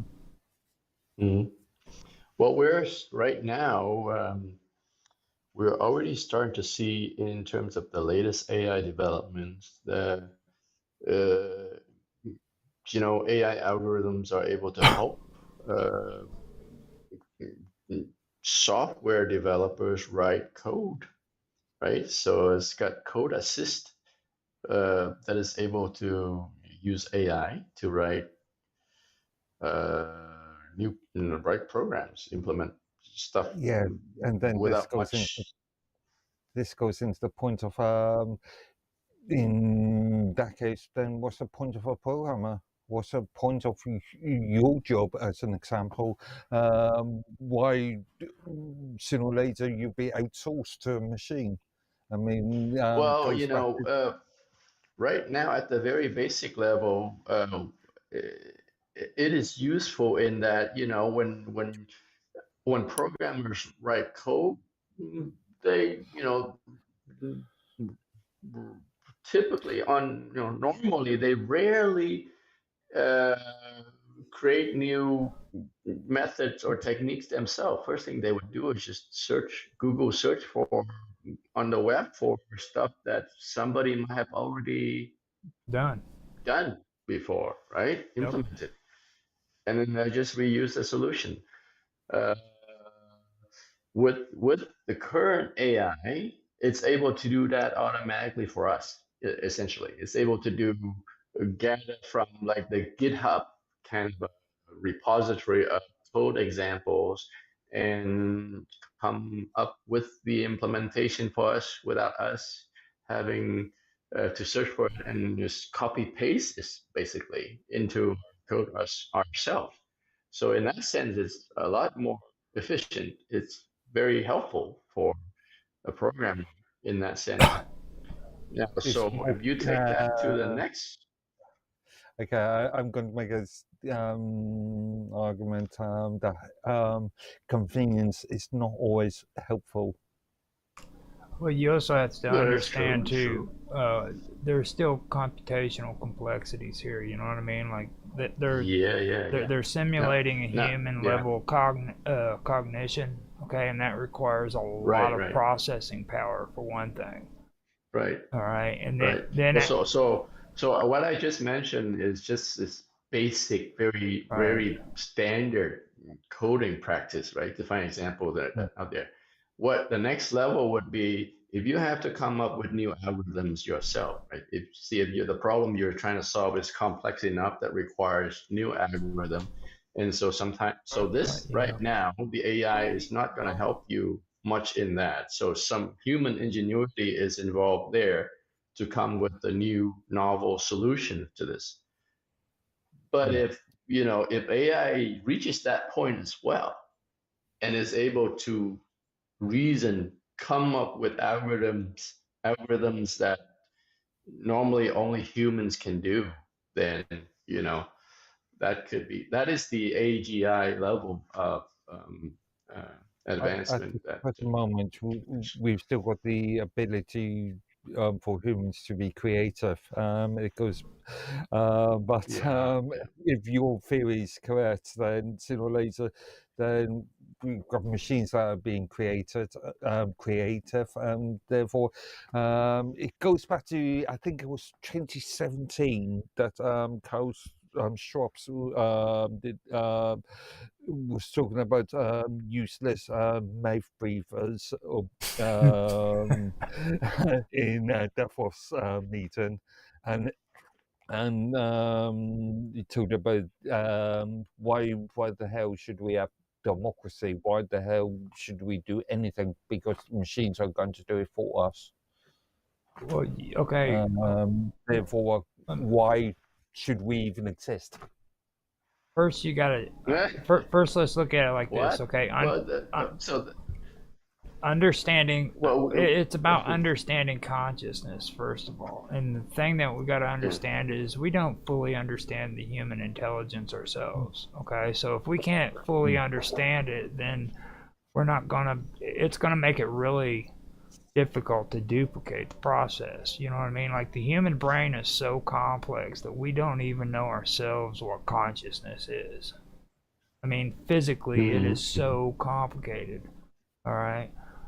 So this isn't something like whenever we first started. You know, I love that quote how they said it. You know, we can spin a whole lot of bullshit and people will believe it. You know what I mean? Because what they're saying is really, really far from the actual truth. I doubt very seriously that they could actually simulate the human consciousness when we ourselves don't know what it is. You know. Well, so, uh, just reminds me of the android data on Star Trek, right? Uh, so so Mark's comment was about, okay, so you have robots doing everything, why do we even exist? But what if they come to a point where robots does everything for us and we don't have to do any work? All we can do is just enjoy life, enjoy everything without having to do any work. What was that Is that a film? bad thing? Yeah, I could look at a film like Idiocracy. Is a good demonstration of this. Got machines doing everything, and then you've got the population that has become extremely dumbed down. And Yep. again, Yeah. useless mouth Yeah, breathers. but yeah. No, I'm not agreeing with the point I just made. I disagree with it, but I just because you brought up the point, why do we exist? I brought it up. There's this point in us doing work, but I mean, do we exist primarily to do work, or what? We exist to enjoy this life, right? Work is just a necessity that we have to do in order to enjoy our life. I see But where you're going with it. there is. Sorry, as a good example of this, in Europe, we've got a much more healthier work-life balance. In the UK, 38 hours is the average sort of full-time working week. Whereas in the US, there's this sort of mentality that you've got to work more and more. Vacations, holidays are sort of what was it? I think it was something like 20% of the US population, working population, don't have vacations at all. No, those are the good old days, though. See, that's the way you guys should be thinking now. Like, you've gotten to this era where you think it's okay to take a vacation, and I mean, what you want 15-hour work weeks now, whereas like see, in the old days we didn't even have 40-hour work days. You know, I mean, You know, I don't know if you guys have read this book by Tim Ferriss. I think he wrote a book called The 4 Hour Week. You know, I mean, come on. and he actually tried to practice it too. It's like, let's just stop in at the office every once in a while and get paid for an entire week. Screw it Yeah. all. So we've got to work our asses off to allow a few shareholders to make even more money. Well, I mean, first of Yeah. all, you should be working at a job that you love. If you love the job you're working, then you're not working. You're doing something that you love doing. You know what I'm saying? And it is true. Like, why are people going out and getting crap jobs that they hate?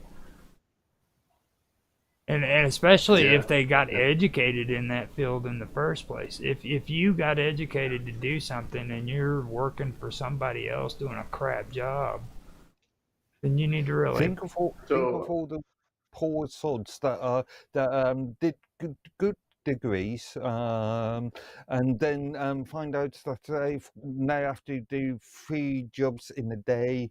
Half of us working in supermarkets or flipping burgers. So why aren't they trying to make their own jobs? I mean, that's Have you seen the economy in the last I mean, 20 odd years? take that Right. take that paycheck and invest let's it move into on, making guys. your own business. I'm only halfway through my slides, so let's move on. So we don't. Okay, so in this slides, we're talking about, so in order for AGI to be achievable and manageable, it needs to have ethical considerations built into it, meaning it needs to be obeying uh, ethical principle and guidelines that we can somehow program into it that it cannot override, right? So that's And who one of the decides on what concerns. the ethical principles are? That would be the slave Well, mentality for the robots. that's what. Well, that's we decide as humanity, as a group of people who decide what the common norms for ethics are. I mean, they're even religious affiliation aside, there are common grounds for ethics, right? Mm-hmm. That are. Yes, I would say the into like ethics and morality change over time. Yeah. They aren't static things. I mean, once upon a time, we thought slavery was ethical. Well, that's kind of what I was trying to get into. It was a necessity, I think. It was a necessity, but not necessarily ethical. It was a necessity for, I mean, We so. may not see it as slavery has been ethical now, but go back 200 years. No, so times change and standards changed, right? So way back when slavery quote was quote ethical, it was for the benefit of the slave master and the slaves that they were having that relationship. Imagine that people who were really poor and did not have a chance to work in a rich household. I mean, that's it. So that's the master slave relationship. It's like employee, as we see now, right?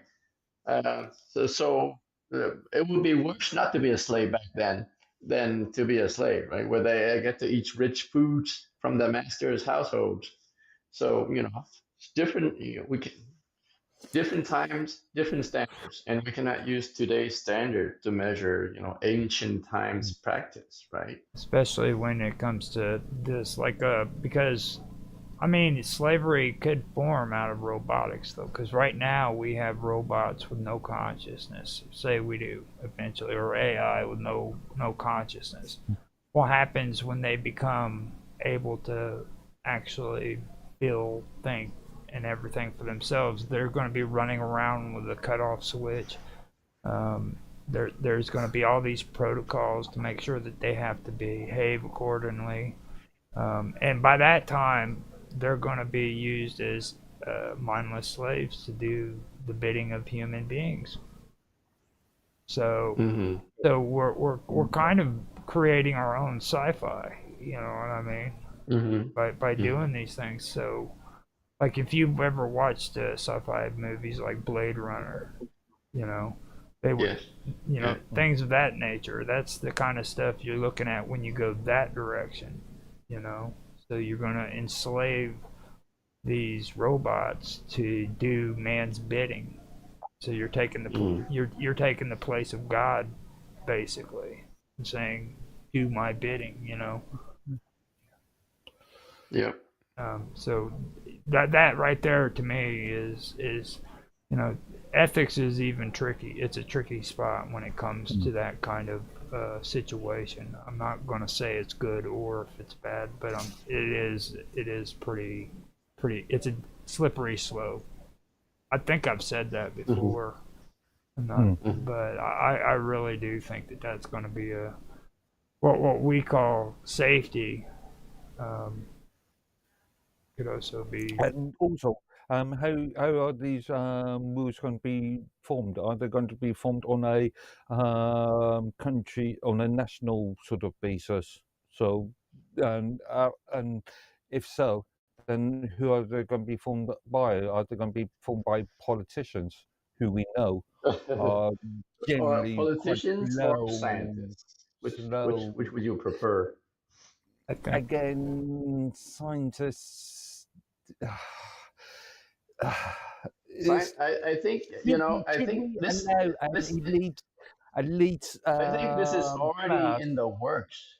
The yeah, answer is yeah, probably a mix of all of them. So scientists, politicians, uh, um, Yeah, remember religious organizations, we ethicists. remember we You know, remember the COVID pandemic.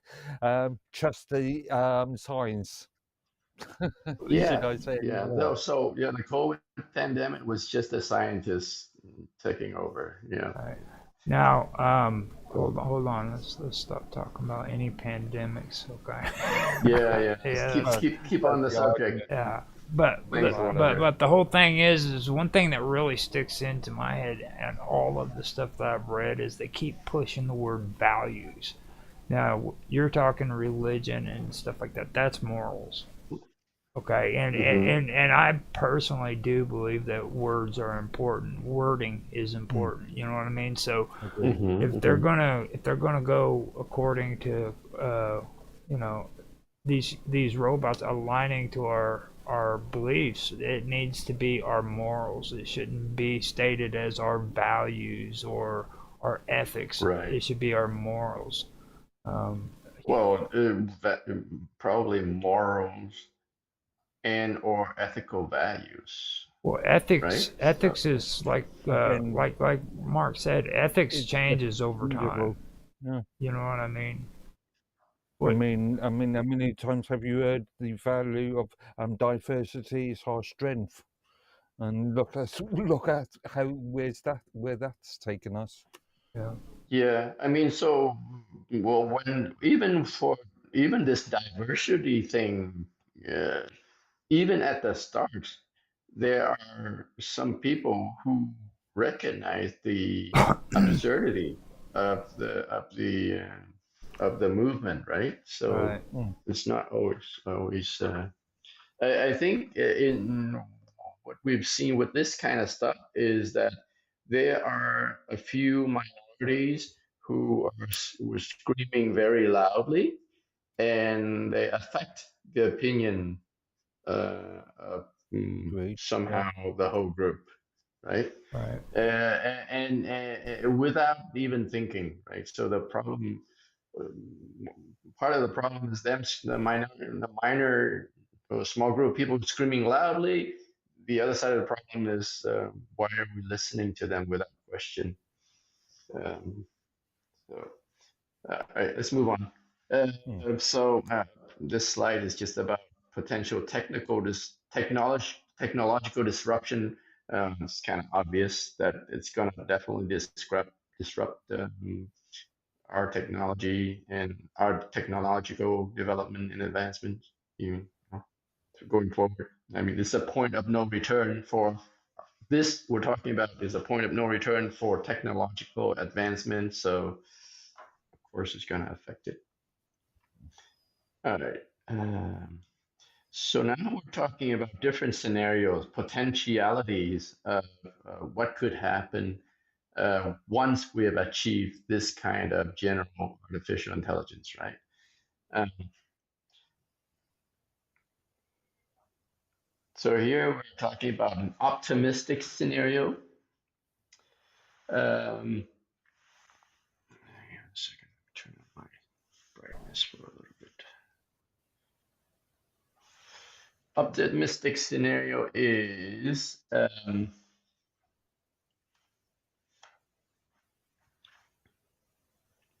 it could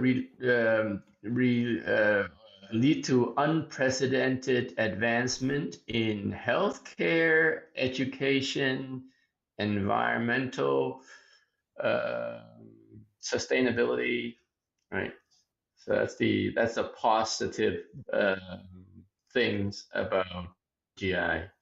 Human AI collaborators may, well, we may in the best case scenario, right? Humans and robots will learn how to work well with each other and complement each other's in what can we do best now that robots is able to reason and at the same capability as us, but with a million times the speed of our reasoning, right? So this is the stuff that hopefully we will learn to complement each other's instead of competing uh, with each other. Okay, and right. So in the end, the goal is to enhance humanity and civilizations, right? Um, so Yeah. comments from this? Yeah, that's kind of one of the things that I kind of got into when it was talking about generalization, because like say with AI you teach it how to play chess, okay? After it learns how to play chess, it could be another completely different game that it is never taught how to play or it never even had any exposure to. It could literally just learn how to play that game. You made the example of Go Right. the other day. Yeah. Exactly. But But imagine. Hold on. Let me go further with that. Imagine this game beating Go. All right. And it had never played chess whatsoever.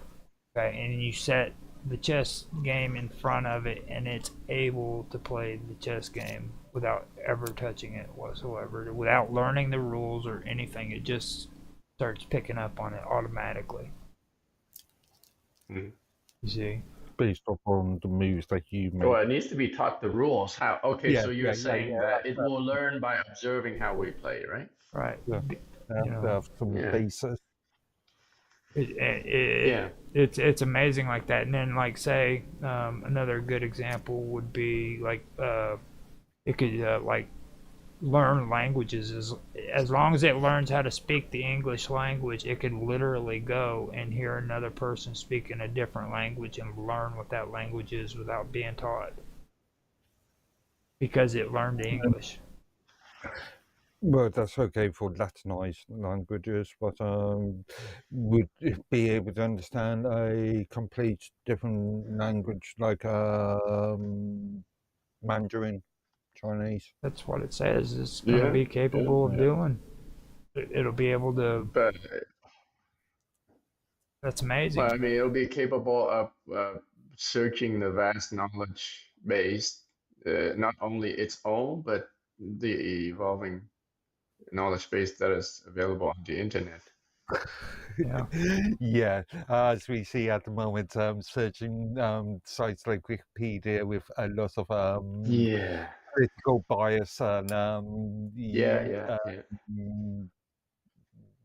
so that's a good point. What if it learns the wrong thing, right? If it's able to learn, or if it's able to watch us, what if it falls into the hands of an evil genius that teaches us how to do destructive thing to the world. I think Yeah, that's it's already. based on its entire. It's basing a lot of its material on things like Mein Kampf and Communist Manifesto. Well, I mean, it's already happened. You know, look at Chat GPT. I'm sure there's a lot of stuff. Example, yeah. You know, a lot of stuff on there that's pretty evil. So it's gonna just start gathering all that up, and it's gonna take. Yeah, so which falls into this like pessimistic outcome. What's the worst thing that could happen once we achieve this AI singularity? This is the good part. Robots gonna take over and human will become extinct, or potentially. So yeah, mass unemployment. Yeah. Now, what I ended up getting from it is that you're going to have a lot of issues when it comes to supply and demand. Okay, now what happens if the AI turns around and it's given the responsibility of dealing with resources, and it ends up running or causing our resources to run out because it overproduces. Oh yeah. You know, Oh yeah. That was one thing that I did find out when it comes to that a lot of people have got issues about that being an issue. And then also they were also talking about the control. You know what I mean? It, like you were talking about with the control issues. But I mean that's even tricky there, because what happens if, say, these robots do become conscious? You know, where they? Yeah. I mean, what happens then if we have all these restrictions on them and we start turning them off at it? I don't think can robots become conscious? That's the Can big. it become conscious? That's a very philosophy. Yeah, that again. We were talking on Tuesday. We were talking about things like consciousness and souls and that and similar sort of concepts, and intelligence per se is a question that philosophers and scientists have been arguing about for hundreds of years.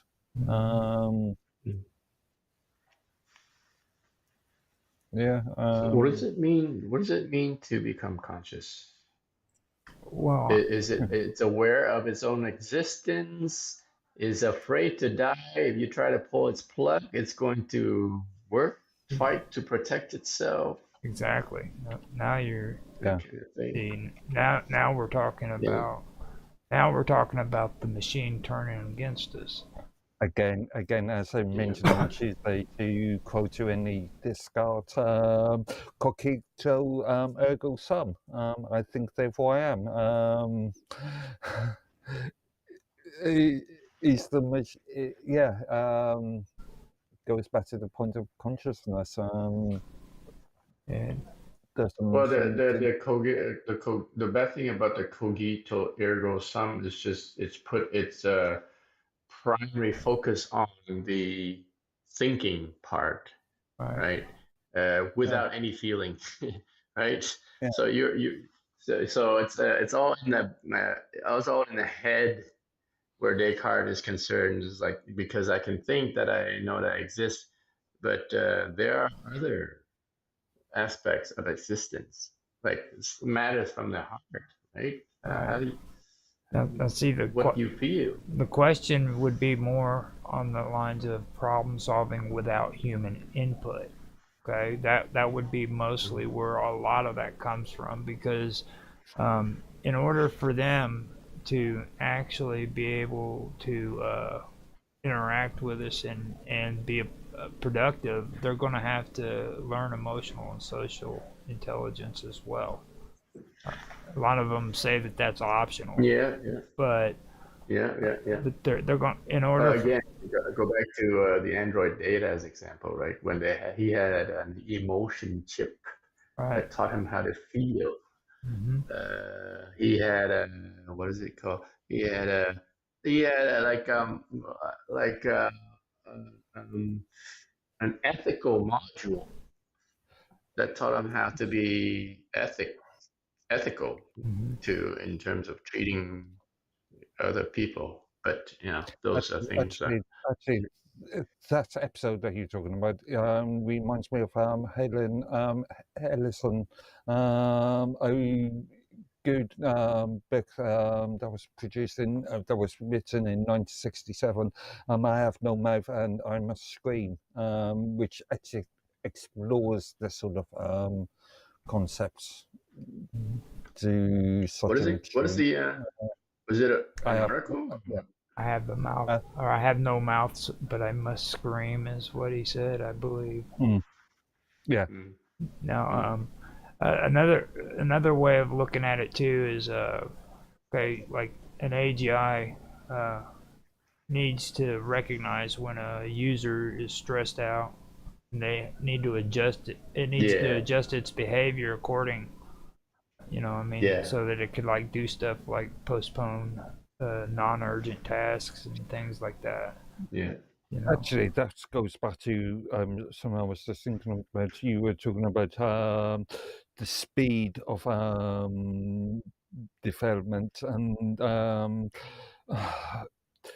we as a species have a sort of limitation on how fast things should go. And at the moment, we're seeing technology move on extremely quickly. To such an extent that sooner or later that we as humans won't be able to keep up with it. Yeah. And that could create major sort of disruption in itself. All right. So that's pessimistic. I mean, there it also talked about privacy, where we can potentially lose our privacy with these robots constantly surveying us, right?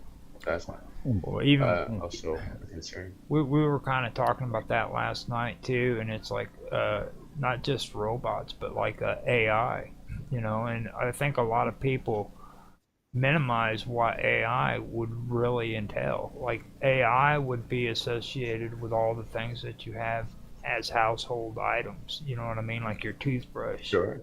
would have something in it that AI has. Your toilet would. When you go to pee, Yeah. that AI would determine what you have in your blood system, what the condition of your body is. It would then take that information and transfer it to your insurance company, which doctors and you would literally be held hostage by AI because the moment they find out that you have a bad liver. Well, I mean, cancer insurance, right? Right. Well, this isn't really related to artificial intelligence per se. We are seeing this sort of concept occurring in China at this present moment with this sesame sort of thing. You've got identity, everything's all linked. Your income's linked to what you buy, how many hours you spend on a computer. It's all linked to this one sort of concept. And let's say you write something that is anti sort of governmental, you could see your entire rights. Your right to travel, your right to buy food, your right to survive be limited. Well, I mean, they're wanting to make your life easier, dude. Okay, I mean, they want it to make it so that AI can do these things for you. Okay, It's just Yeah, it it's goes just back. like earlier you and Tan were talking about pulling up information, copy and pasting. Now, Yeah. why do you have to do that when you can just go to ChatGPT and have Right. ChatGPT pull all that stuff? It makes your life just so much easier. Right. Why would you want to do that on your own? Do you want to give up Right. essential Yeah. liberties for convenience? That's the I definitely wouldn't. that's the whole thing, man. You know what I mean? And that's exactly Yeah. what it comes down to. Like, Well, so let me answer Mark's point. As civilization evolve, you're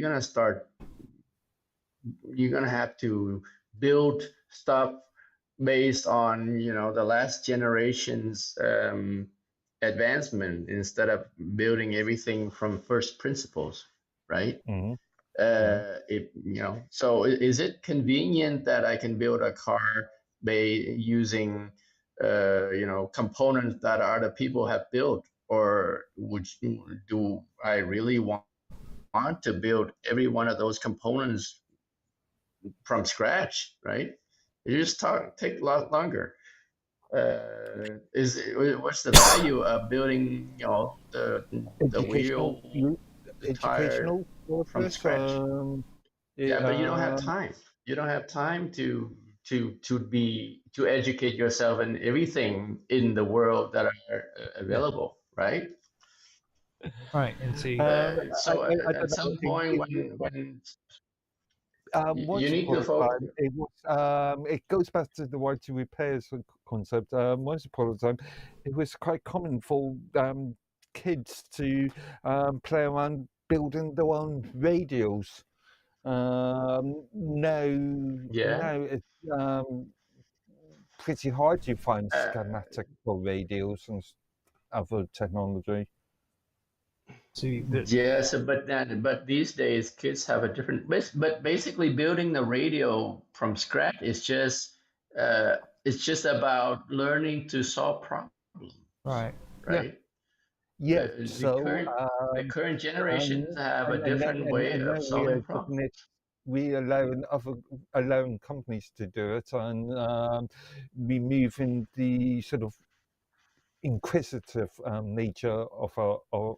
So, uh, So what the big question should actually be is should AGI have the full decision making authority in like critical areas like healthcare, finance, and military applications? You know what I mean? Now, when you take a look at what's or when you listen to what's being said here, okay, well, apply it to stuff like that, like with your healthcare. Hmm. Do you really want AI to be doing analysis of your urine when you use the bathroom or taking samples from your toothbrush when you're brushing your teeth and then sending it off to the insurance company and the Hmm. hospitals so that they can keep They track would of have you? to, again, the rules and standards needs to be built to support that kind of things, just like we have right now, consent, right? The concept of yeah, consent, just like where the American stuff. Well, no, remember that things like data protection is much more stronger in the UK and Europe compared to the US. Well, you can't say that US, though because you said um, they were doing it already over. They were trying to do it already oh over yeah, there. yeah, You know what I yeah, mean? So but that's not helping. And but if they do get it passed, data you're screwed people. because of all those regulations you have in place. Now all they have to do is put the AI program into place, and they can go through all of those databases with all of those regulations, and they've got you by the balls because you set that all up before AI was ever implemented. Hmm. You see, so in reality, okay, I know you think that your regulations and everything over in Europe is great and good and everybody's being taken I care didn't say of, that. but if they put this AI in place, you're screwed. You are absolutely and totally screwed because you have a regulation for everything. Okay? Well, yeah, Yeah. there is the point of having a moderating regulations, having being a classical liberal that I am. I believe in regulations, but only up to a point. I still believe in free market ideology, but in the US, when it comes to consumer protections, yeah, it's extremely limited. Well, you also got to think like making sure that freaking this AI's actions are like explainable and predictable. That's going to be very very complex. Okay, they're not going to be able to keep up with the decision making that this AI does because, like Tan said, it's going to move fast.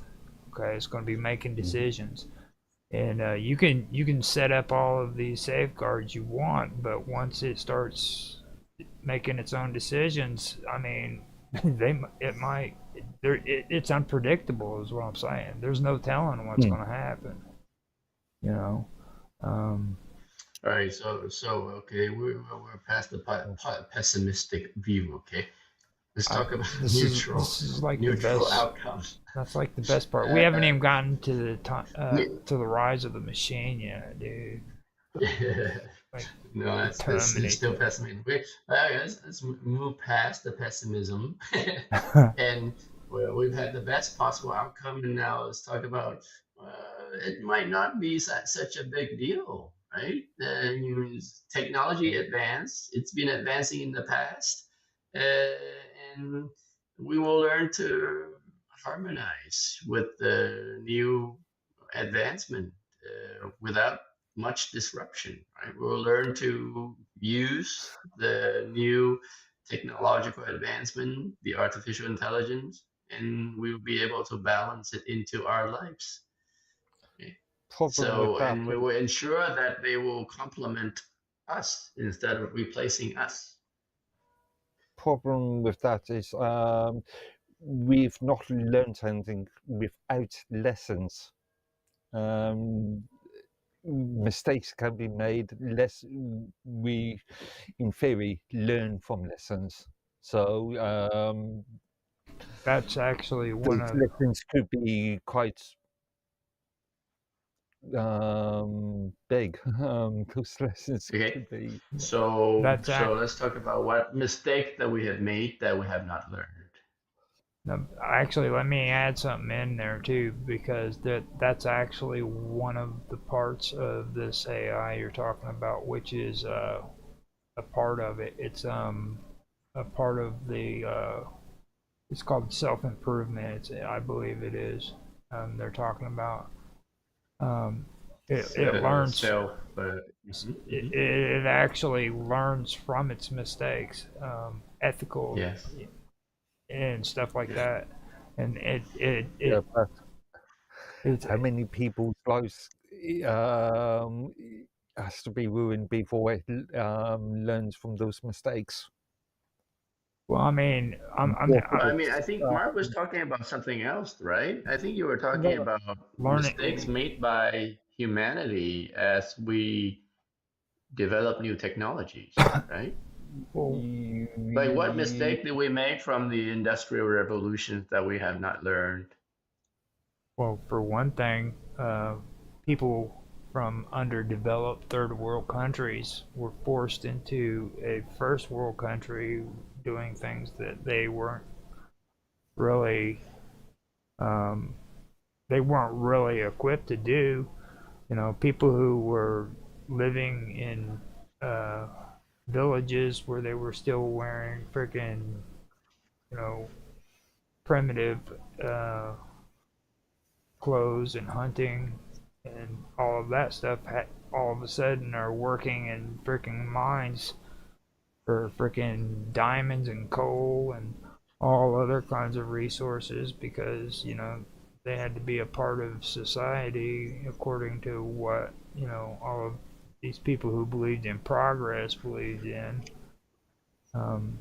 It seems really, really bad that we've done that. You take a look at where countries like Japan, for example, where they had traditions and beliefs that they stood by, and they freaking got pretty much, exploited by Western civilization to where like most of the younger ones don't even understand what their traditions are anymore. You know what I mean? They were very honorable people who lived according to tradition and You mean like the code of the samurai? all of that. I mean, and like I mean, that's some Actually, traditions Japan are still is is there. is a bad example because look at the sort of treatment that Japan dealt out to various other countries such as Korea in and other Asian countries back in the 19th and early or first half of the 20th century. well, imagine Korea if communism was never freaking introduced to it, or look at Vietnam if communism was never introduced to it. It would have been traditional. It would have been their traditional ways of living. You know what I'm saying? I mean, and communism was progress. That developed out of supposed progress. You know what I mean? Yeah, China's a good example of this. China is a superpower now, but look at what happened in between 1966 and 1976. And many people were hung publicly.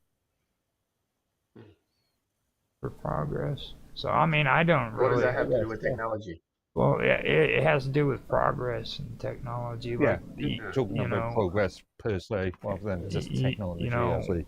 when it comes to the industrial age, I see it as causing more problems and harm to people than what it actually did good. To be honest with you, because like there's a lot of displaced people. Arguable. That's arguable. Because you could say on our medical technology, our medical understanding of medicine has increased tenfold Mhm. Mhm. in the Mhm. last 100 years. Yeah. So, well, I mean, it's just like how many people had to die though. Like you've heard the story of freaking Buffalo Bill, right?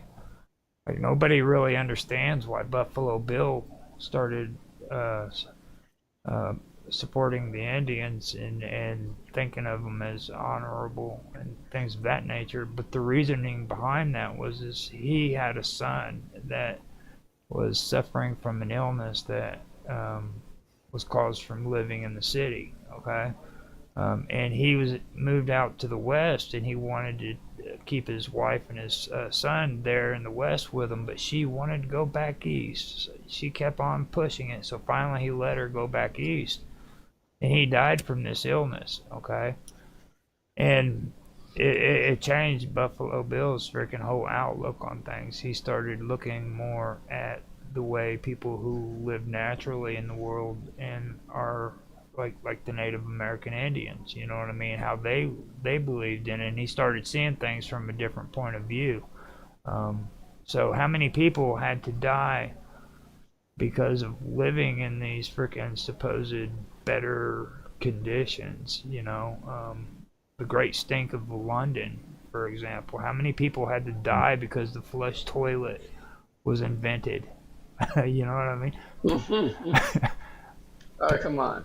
I mean, I mean, Paris is like the stinkiest freaking town in the or city in the world, dude. Everybody talks about beautiful Paris. It stinks, dude. It's the stinkiest city in the world.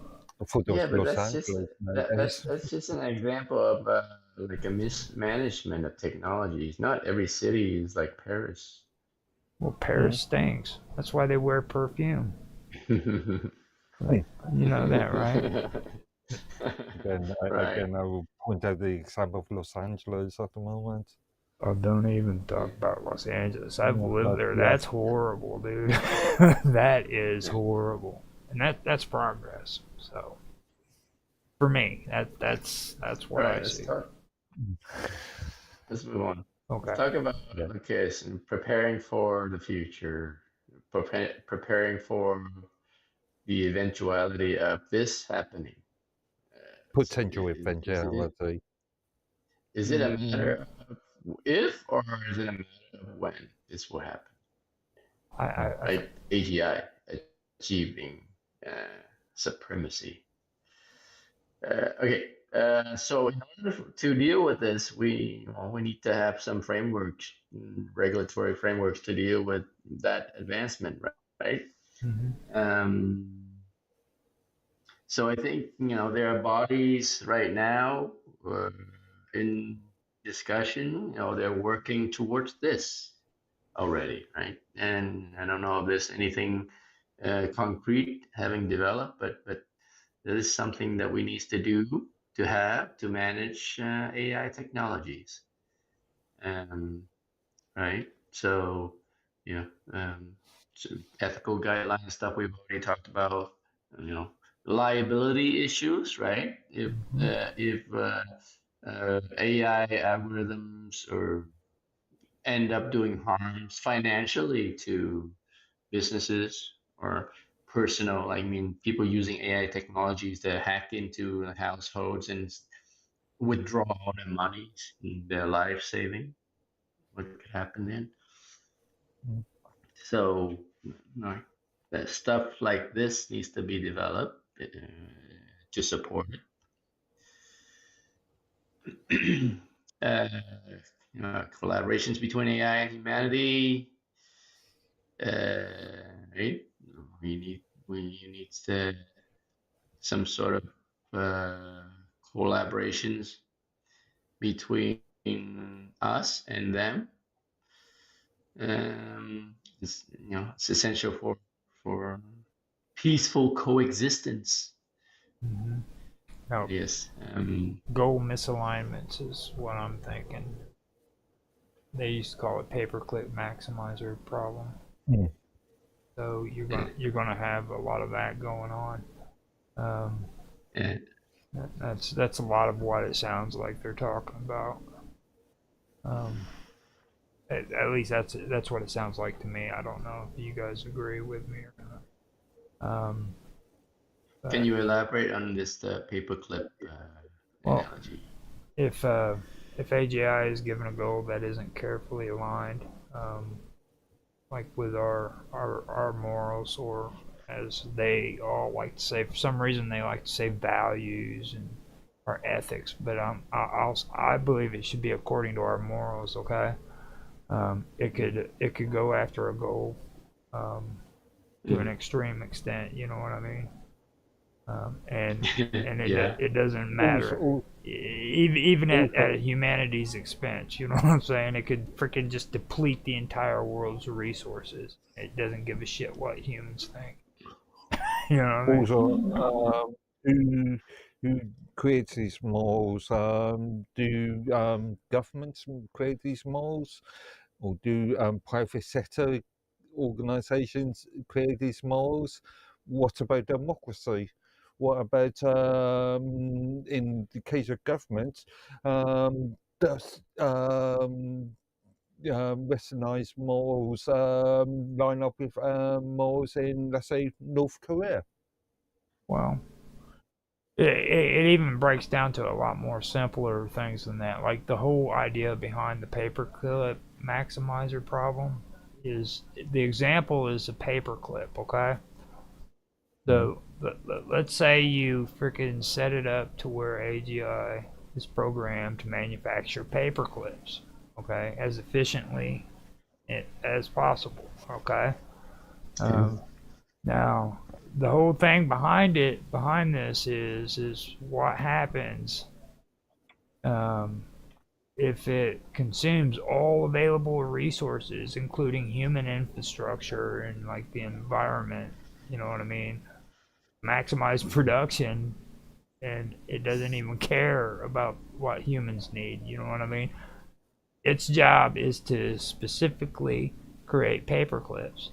You got freaking all of these paper clips made from all the resources on the planet.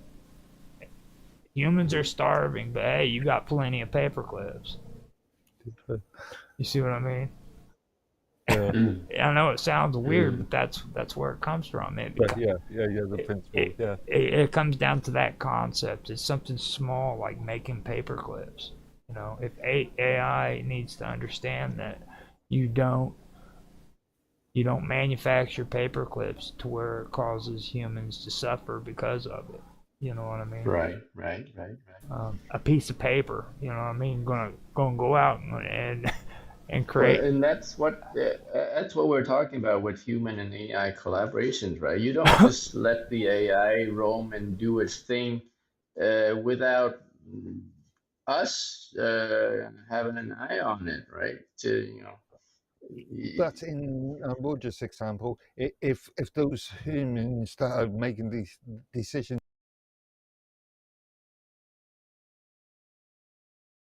why would they want to maximize the profit? Why would they be interested in people Well, we feeding? still have the economic problem of supply and demand, right? If companies start making paper clips out of their wazoo and nobody wants them, then they got to learn to stop making paperclip at some point, right? Well, I mean, Okay, yeah, they look. good point. Once they start realizing that every human being on the face of the planet is dead. Well, you know. Okay, so yeah, ongoing research and development is being done. Still needs to be done. It needs to be done and is being done. Um, yeah, again, in order to achieve this level of artificial intelligence, there are research into its ethical implications and as well as AI algorithms for it in order to reach there. And we don't think we're there yet, but well, let's see.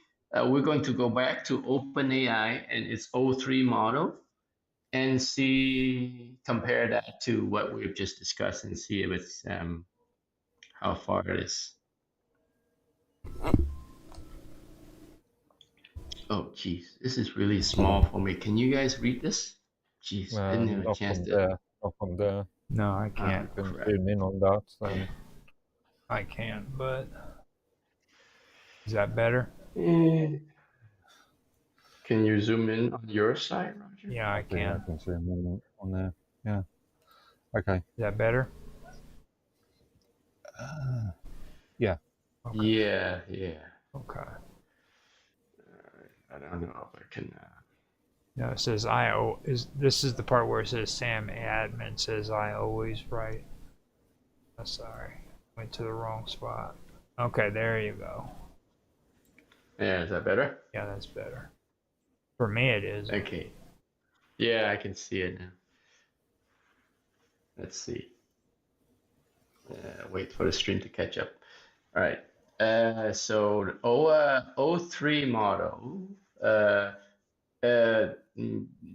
OpenAI released this pre-release this O3 mini model, what they call O3, in January 31st, 2025, and there's a link from the OpenAI website with that publication. But it's now part of GPT-4 Turbo. So I think if you log on to OpenAI and you start going to the chat, there's an option for you to select GPT-4, and you will see you will get to experiment all its glories. So with this, it is able to write code, write poetries, and even write essays. And it can write standardized exams like the SAT exams with very high accuracy. So that's pretty impressive in what it can do, right? It can analyze images and documents, right? With a higher accuracy than the previous models. It can write programs, so it can like back to writing code. It can write. Uh, it can compete in like programming competitions, right? And it will receive a very high passing grade compared to its previous predecessors, right? It can solve complex logic problems. Um, it can answer PhD level of science questions, right? So yes, um, very advanced capabilities here. Again, you're talking about pattern recognition, which again, I would argue that that's not an level of intelligence. I mean, people can mimic. You can get parrots to mimic speech, but is that intelligence? Well, no. Are you talking? At which point are you talking about recognizing image Yeah, or any sort of. You're talking about pattern recognition. yeah? Image recognition, Not creating images based upon no. So this is not only about recognizing pattern, recognizing image. It's able to analyze the images, right? yeah, that's still a Yeah. form of pattern recognition, isn't it? Oh yeah. But okay, so if what is it about? What is your objection about AI recognizing images that you don't consider intelligence? Because humans recognize images, recognize pattern very simply, right? Uh, and that's what AI is trying to mimic, right? Us being able to recognize a face and say, "Oh, that's Mark Edworthy right there." Is that So intelligence? Are we not conflating the word intelligence with just pattern recognition? well, no. So pattern recognition. So pattern recognition is that you recognize one uh, variation of Mark Edworthy's face and recognize it as that. Let's imagine that you put on a beard, you change your facial recognition a little bit, vary. No, you grow old. 60 years from now, you are very different from what you are facially right now, but somehow still able to recognize you. Is that part of your pattern recognition, basic straight pattern recognition, or there's some intelligence that is needing to deduce to recognize you from like 45 years old as compared to you 90 years old, right? Isn't that just a mathematical algorithm at the end of the day? Yeah, everything is mathematical algorithm, but the Yeah, point is okay. the Yeah, mathematical algorithm is able to mimic human uh, behavior and reasoning.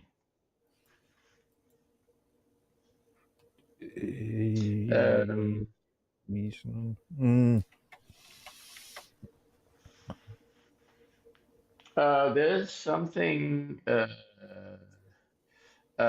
There's something in O3 called chain of thought reasoning.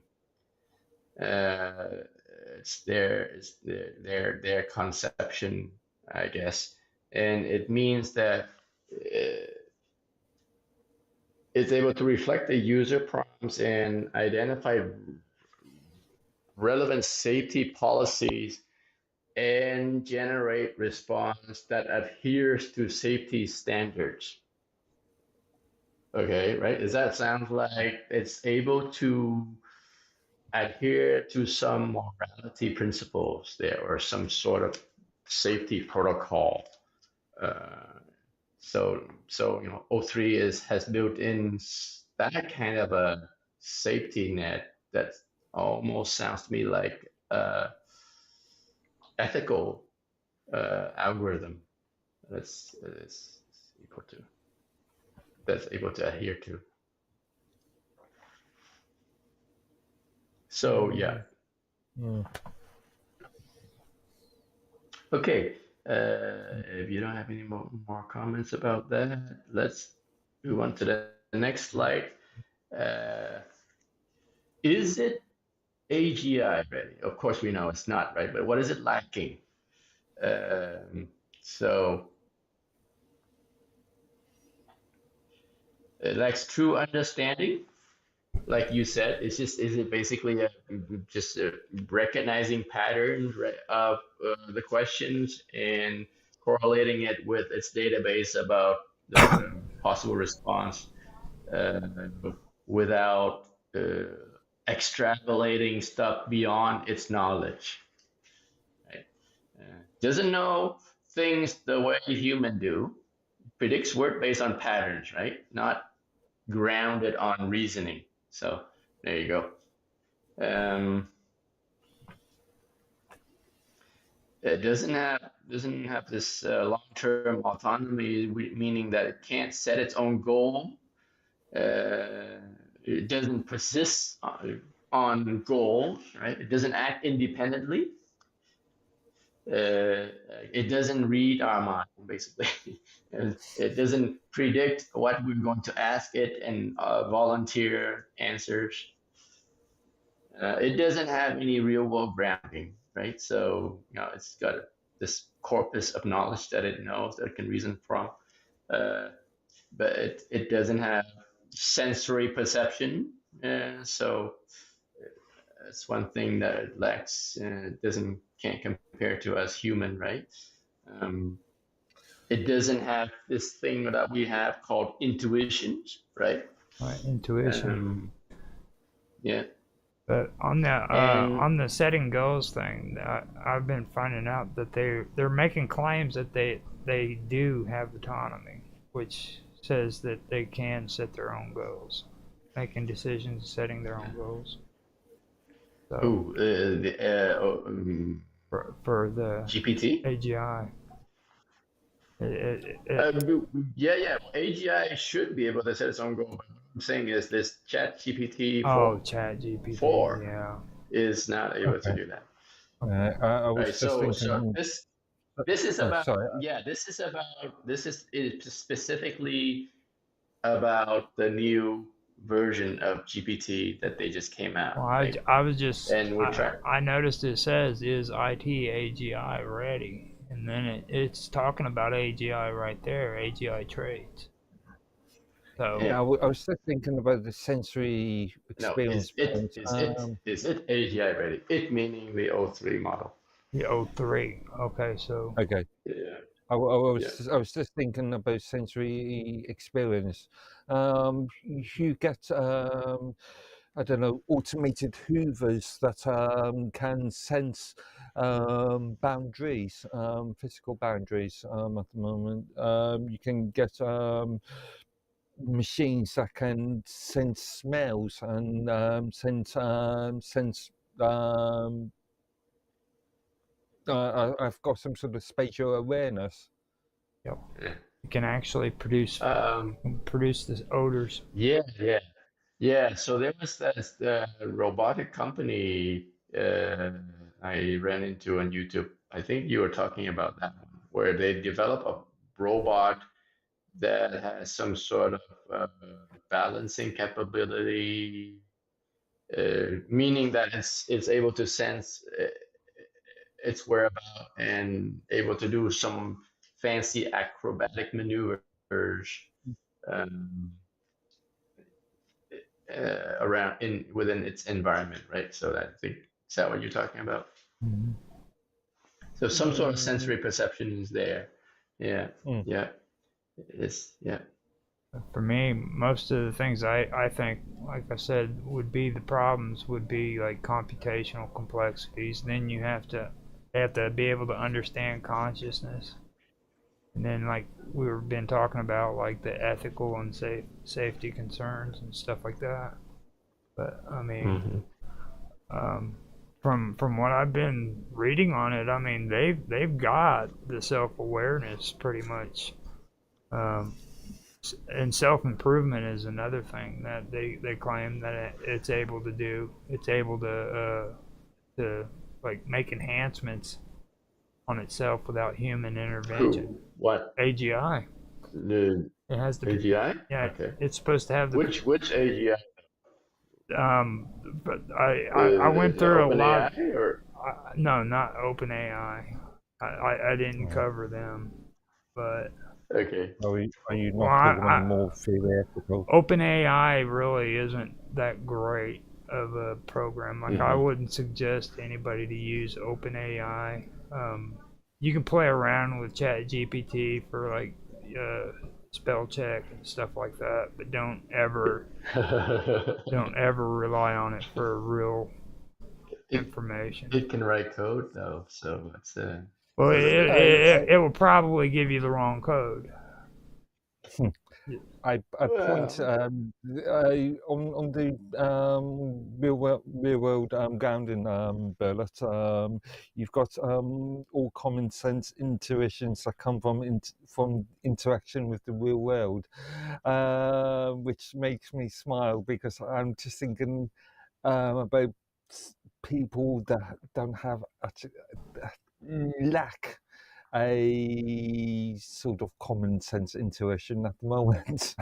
Okay, We can all think of people that lack such common sense.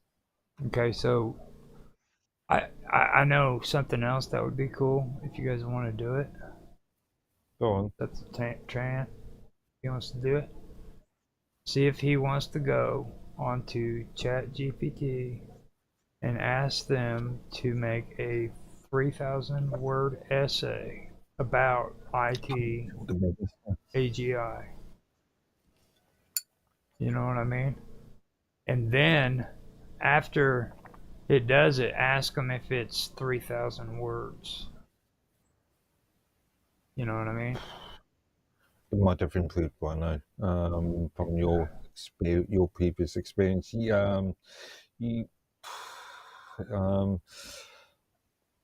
It could have improved, but I doubt that very much because like I was messing around with it back whenever me and Bob Dub and you guys were talking about it last year.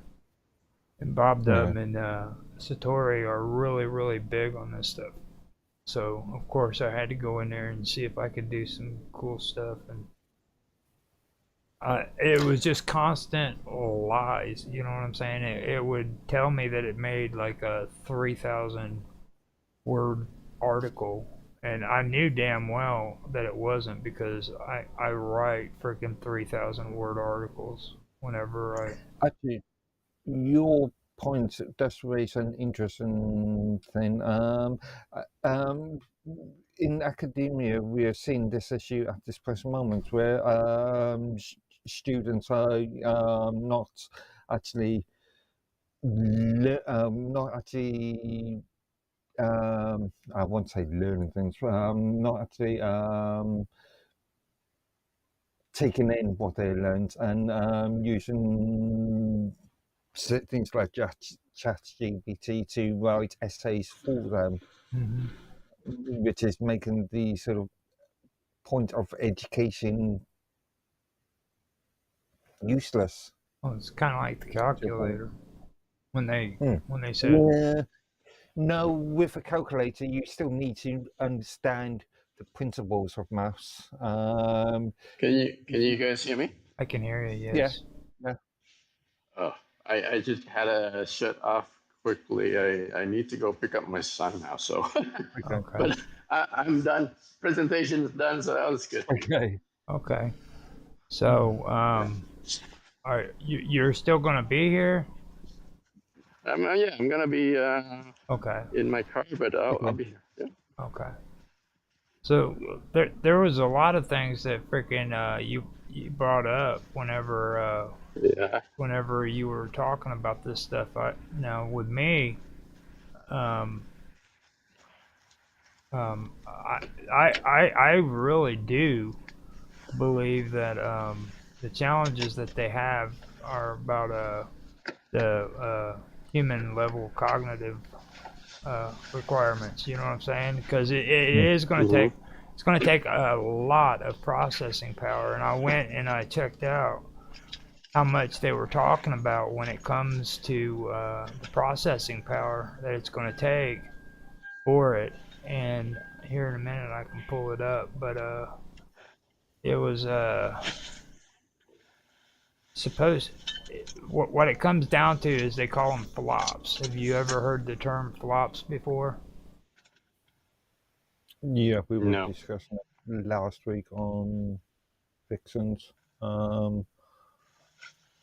Now, for the brain to process, the brain's processing powers in flops. Okay, I found out the human brain consists of 86 billion neurons and 100 trillion synapses. Okay, and that's connections between neurons. Now, each neuron can process signals at an estimated 10 to 100 hertz, and that's operation per second. And then it went on to say, based on these numbers, rough estimates suggest the brain operates at about 10 and a higher power of 15 to 10 in the higher power of 17 flops. And flops are floating point operations per second. Okay, I heard that. Yes, Yeah, floating point operations. Yeah, yeah. That's what lots. you Okay, and now for a comparison, modern NVIDIA A100 GPU, it can achieve 20 petaflops, and that's 10 by the higher power, or by the power of 15 or whatever it is, flops. Okay. That's in AI specific tasks. Now the Frontier supercomputer, which was the fastest computer in 2024, it reaches 1.1 exaflops, and that's 1 by the higher 18, 10 by 18 flops. You know what I mean? The little 18 on top. Keep forgetting what the word for that is. Okay. And that's for making it potentially capable of raw brain-like computation, though its efficiency does matter, is what it says. So it's not going to be very efficient.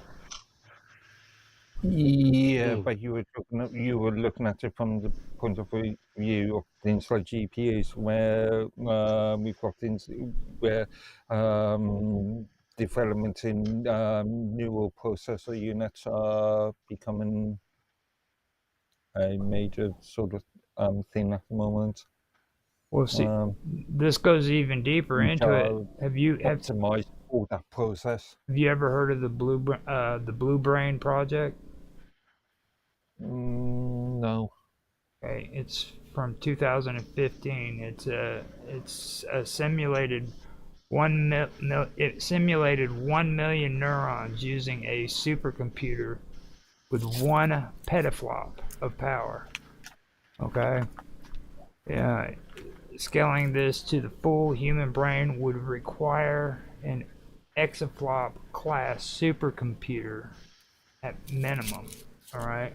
Now, the Human Brain Project estimates that achieving full-scale human brain simulation might require around 10 to 100 exaflops. Has it involved quantum computers? Yeah, actually, I'm and mesh networks and networks that are built for specifically neural processing. and we were talking about that last Tuesday with Mr. Robot about Alphabet Inc. is getting into the whole into the quantum computers now. Yes, they are Change of building. Yeah. Google, Alphabet, Microsoft, even Nvidia. Nvidia's one of Nvidia's non-commercial, non-domestic lines is in relation to neural processing.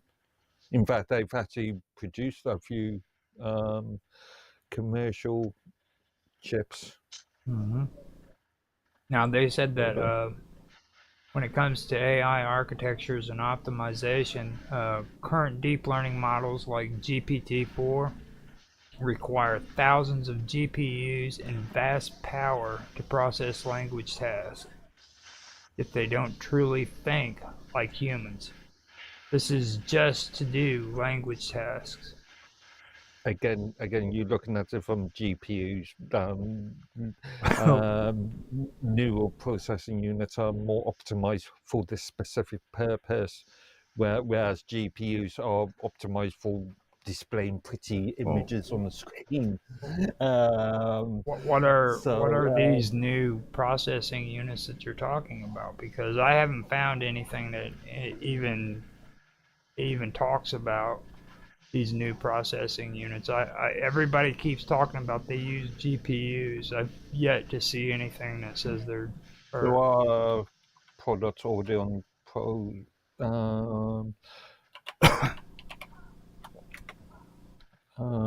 are. I'll have to do some research into this, but there are NPUs that are already on the market. See, we don't want conjecture.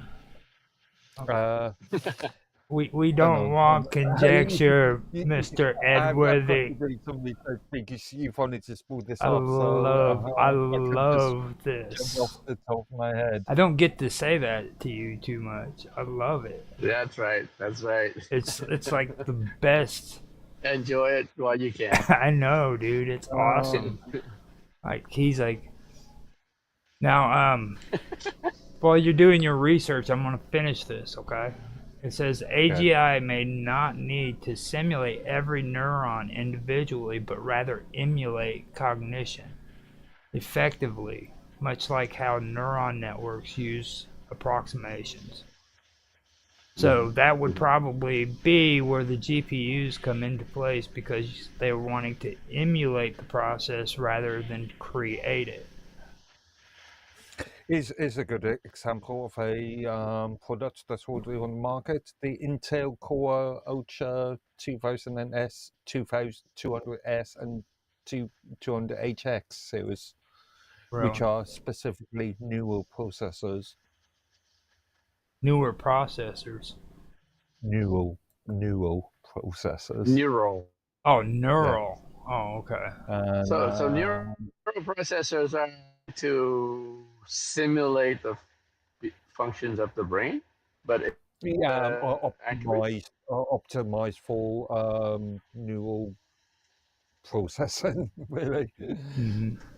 And the Blue Brain project is supposed to have 1 million neurons simulate. They simulate it, which that's where I was talking about with the whole. They're simulating it rather than producing it with that project. Because simulation would be that would be where they would need the GPUs for simulation. Who's behind the Blue Brain project? Oh God, I forgot. That's something I pulled this information up and I should have frickin' the Blue Brain project. I believe was the one that frickin' Obama came out with, wasn't it? Obama. Wow. Yeah. Really? Yes. Let me. I can actually pull that up. I don't want to make any. Pull it up. I don't want to. I don't want to do any conjecture like some people I know. That example, the Limited Ethos U65 NPU. Okay, this is cool actually. The Blue Brain Project was a Swiss brain research initiative that aimed to create detailed digital reconstructions and simulations of the mouse brain and eventually the human brain, led by mouse brain. Professor Henry Markham. The project, which ended in December of 2024, sought to establish simulation neuroscience as a complementary approach to understanding the brain. So that was a Swiss brain research initiative. It's interesting. Okay. And whenever, yeah, okay, now right here, this is the Blue Brain. The Blue Brain used a Blue Gene supercomputer in software like Heinz Neuron to create realistic simulations.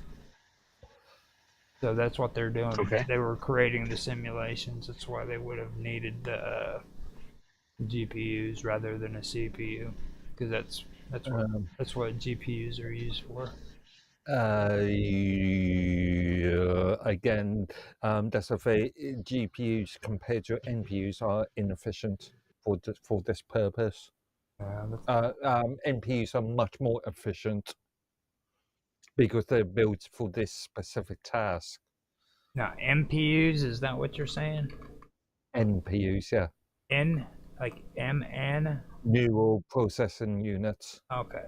NPUs. NPU processors. Intel supports a range of yeah, the neural processor unit is and ARM Limited as also the Ethos range. Now it says it's a specialized processor designed to accelerate AI and machine learning tasks. Unlike traditional CPUs and GPUs, MPUs are optimized for parallel matrix operations. And see, you're talking about real-time data right there. I'm talking about they're used. What you're talking about, really. Yeah. They're used for are optimized for parallel matrix operations and efficient data processing. So it's actually doing it. You know what I'm saying? Whereas like the one I was talking about is simulating the process. Yeah. So NPUs are much more efficient. Right? It's actually doing it. yeah, because like. You know, and then when you consider things like network and multiple NPUs together, may they be on the same, or maybe networking isn't a good idea. If you combine multiple machines together to do this, so in the network infrastructure, or even having multiple NPUs on a single board. I'm telling you, that's some amazing things. Now it says here that what I've gotten, it says the challenges beyond raw processing power is that even if we achieve exaflop scale computing, simulating human cognition still faces key obstacles, and one of them is memory and storage. The brain structure is dynamic, requiring both massive storage, that'd be 2.5 petabytes estimated, and ultra fast memory access. But that's just optimization of technologies.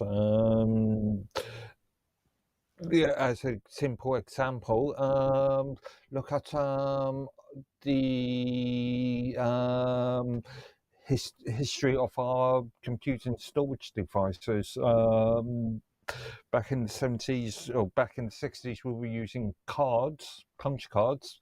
Then they moved to tape then we moved to magnetic storage, and now we're using nano technology, so-called flash technology.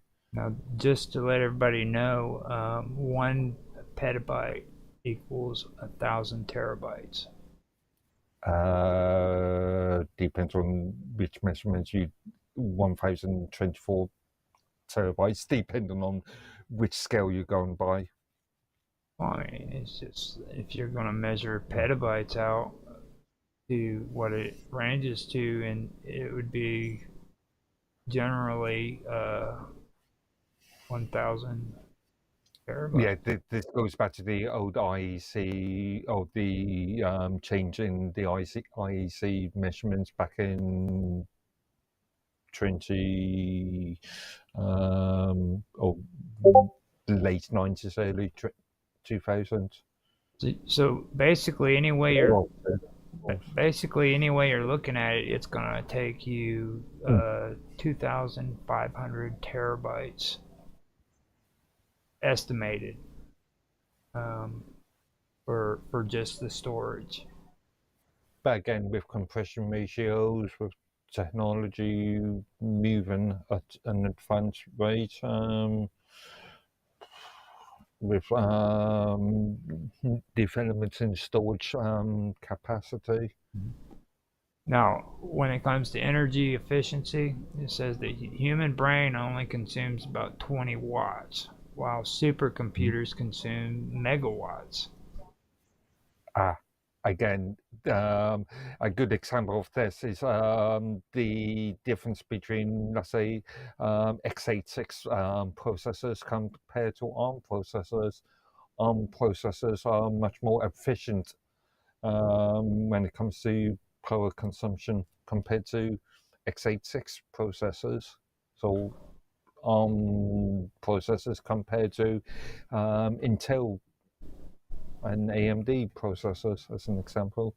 What I've mostly heard is when it comes to like future hardware, they're talking about neuromorphic chips, quantum computing. They said that might help. Yeah, we are seeing some major developments in both in those sort of concepts, and also in things like RISC, so ARM, RISC-V. It's the old CISC compared to RISC argument. Multitasking, multi-processing logic. Just so people who are listening understands, the neuromorphic chips are computer chips designed to mimic the structure and function of the human brain, offering potential for energy efficient and adaptive AI systems. They're based on spiking neural networks, is SNNs, and aim to achieve high computational performance with low power consumption. That's basically what it is. And also, again, you've got to consider things like energy infrastructure, and you also got to think about the creation of the chips. So things like rare metal, being able to gather enough rare metals, as an example. Yeah. Well, it also says too here about software and learning models. Like current AI lacks the flexibility, the general reasoning that AGI would require. Simply adding more compute power doesn't automatically lead to intelligence. You know what I mean? Indeed. You can have a computer with nothing on it, and no software, no operating system on it, and all it is just a brick. At the end of the day, brick that contains electricity without the sort of application on it. Then what use is it? Now, I didn't get into the algorithmic efficiency part, but that's another part that they we're saying is important to use as well when it comes to simulating the human brain. You know what I mean? And they said that this stuff could reduce a lot of the requirements significantly. So that was one part that I really should have dug into a little bit more. Now, since Tan's not around and he wanted to evade the process, you want to go through the cool stuff now? Like, Such as? why would an AGI pose a risk to humanity? Just watch the Matrix films. Don't watch Good example. Terminator, dude. Come on. Yeah. Terminator, Rise of the Machines. Now, the things that I've already covered, like rapid self-improvement, right? Recursive self-improvement is an issue that they say could be a problem, meaning that it can modify and enhance itself at a really, really fast rate, and that's eventually going to surpass human control, where we won't be able to control it anymore. Potentially. Again, let's not talk about absolute. This is the danger that Tan started off with, talking in such absolutes. Who knows what could happen tomorrow? Well, especially when it rewrites its own code and it becomes more efficient. You know what I mean? And then does it repeatedly after it becomes more efficient. Just keeps repeating its rewriting its code. You know what I mean? That could actually become something real serious. It'd make it to where it could make it to where humans couldn't do any kind of intervention, even if they wanted to, because they had rewritten themselves. You know what I'm saying? So all of those safety nets that everybody thinks they're putting up would be gone. I mean, basically. If they... but this goes back to the point of who controls who. Right. Or who controls what, or what controls who. This goes to where it really gets cool. It says it's where computers view humans as an obstacle. Right? If AGI determines that humans could interfere with its objectives, it may take actions to prevent humans from shutting it down. And a good example. Which goes back to our previous points about the end of humanity. Right. You know. Now, an example. A good example would be like an AGI managing a financial system. Might manipulate or deceive humans to maintain control, or worse, take preemptive actions against perceived threats to its operations. So say you allow AI to just control the stock market, and it sees us as a threat because we're starting to notice that it's kind of doing shit that we don't want it to do. You know what I mean? It could actually cause, or it could actually manipulate or deceive us into thinking like we're having freaking shortages and stuff of that nature, when in reality we're not. It's just all of a sudden we start depending more on this AI. You know what I mean? Because, oh my God, how are we going to solve this problem? When in reality, there's no problem at all. It's just the AI making it appear that way because it's needed. It's creating a task for itself. You know? So that it remains useful. That made sense, didn't it? Yeah. Sort of your paperclip example, sort of reminds me of the old Hitchhiker's Guide to the Galaxy concept of 42. Asking the question of what it, the question about the universe and everything, and the computer spending millions of years, billions of years coming up with the number 42, but nobody can remember the exact question. Exactly. Okay, well, here's another good one. Okay, like you ask AGI to reduce carbon emissions. All right. And when you ask them that, you ask them that to accomplish the goal of getting rid of or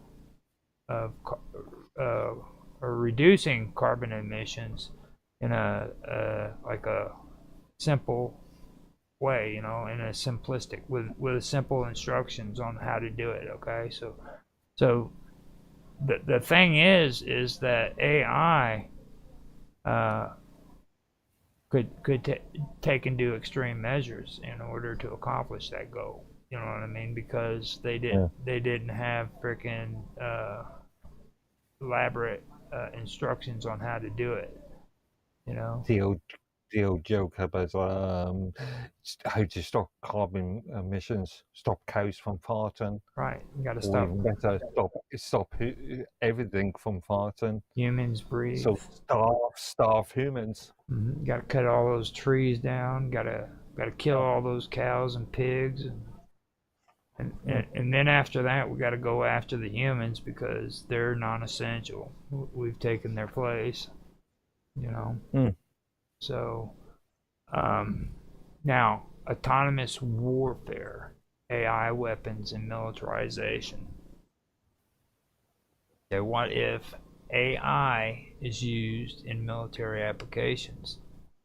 It could engage in autonomous decision making in warfare, leading to uncontrollable escalation or unexpected outcomes. Here's an example. An AI-powered defense system programmed to neutralize threats might classify humans as threats and act accordingly. Skynet, Terminator. Yeah, Skynet, Terminator. You know it, dude. You know it. Rise of the automaton, baby. Rise of the automaton. So that is what I wanted to add as the last part of my whole thing. You know, you got to end this with the Terminator. You know what I mean? And the end of humanity. Yes. Dan bailed before we got to this part. You know that, right? He dropped his freaking screen share and he's out the door. He's like, I know what Roger's gonna do, and I'm not gonna be a part of it. He said, I'm out of here. So again, all of these things are theoretical. All of these things are possibilities. Who's to say that we don't all go back to the Stone Age tomorrow? We get hit on the head by a meteorite. Well, being honest, I mean, I've been actually getting involved in a lot of this stuff when it comes to the internet, and I don't really see that as a problem anymore because, like, you know, don't get me wrong, you have access to a lot more resources with the computer than what we did back even in the 80s and 70s. You know what I mean? Like today, we can actually find information out on the internet, any kind of information we want. If you want it to be something that's constructive, you can find it, you know. Whereas we couldn't do that back in the 70s and the 80s. We had to actually go to libraries and search things through there, or go to actual offices and find out the documentation there, you know what I mean? Which that's a good thing, don't get me wrong. But I mean, I don't see that as a bad thing either, because you actually had to do the research. You had to you know, get out your door and go and actually find the information that you're looking for. Even if you've got a computer, take your ass to the library. You know what I mean? Yeah, again, goes back to my the sort of the actual intelligence dying argument I made earlier. Things like critical thought processes are becoming, well, in certain areas are becoming um, rarer. Coming what? Weather? Scarce, Oh, more scarce. scarce. Yeah. Yeah. Well, I mean, I don't know if you want to like say that people are getting stupid, but I mean, if you You know, say that, you know but what I mean. I mean, if anybody has to say it, then you know what I mean. It's something that really does need to be looked at whenever it comes to that. Like um, and don't get me wrong, I don't agree with the whole thing about students using uh, chat to write essays like you were mentioning. I was just messing around with that, but it is I, true. Calculators were actually a part of that process too. well, we touched, or I touched on this just before the first break in yesterday's fixing votes, but we sort of moved on to different subjects straight after the break. But when it comes to calculators, you still need to know the principles of How it works. multiplication. You still need to know the principles of how to use a calculator. Yeah, you still have to type in 2 plus 2 equals. Yeah, that's pretty sad that So, you said that. I mean, really.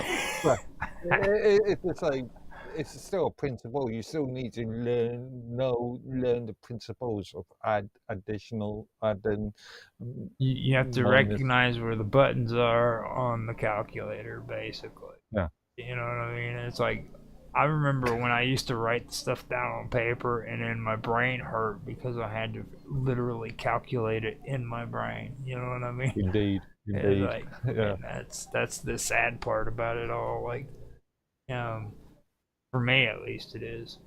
Um, Now, the one thing that I can suggest when it comes to, how you can prevent a lot of this stuff that's happening, to ensure that AGI doesn't control, like, make sure that they don't control, like, infrastructures like, power grids, nuclear weapons, financial systems. And a lot of people in that tech community is saying without human oversight, I personally say no, we don't need oversight. Just never let them have control of these infrastructures,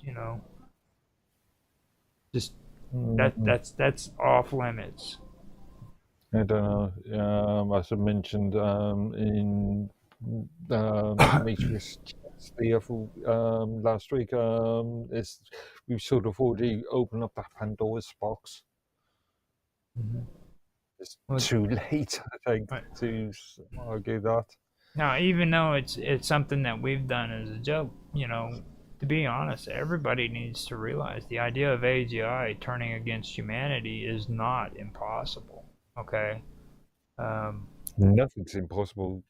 But whether it happens or it depends on like how AGI is designed, it's controlled, how it's aligned with human morals and things of that nature.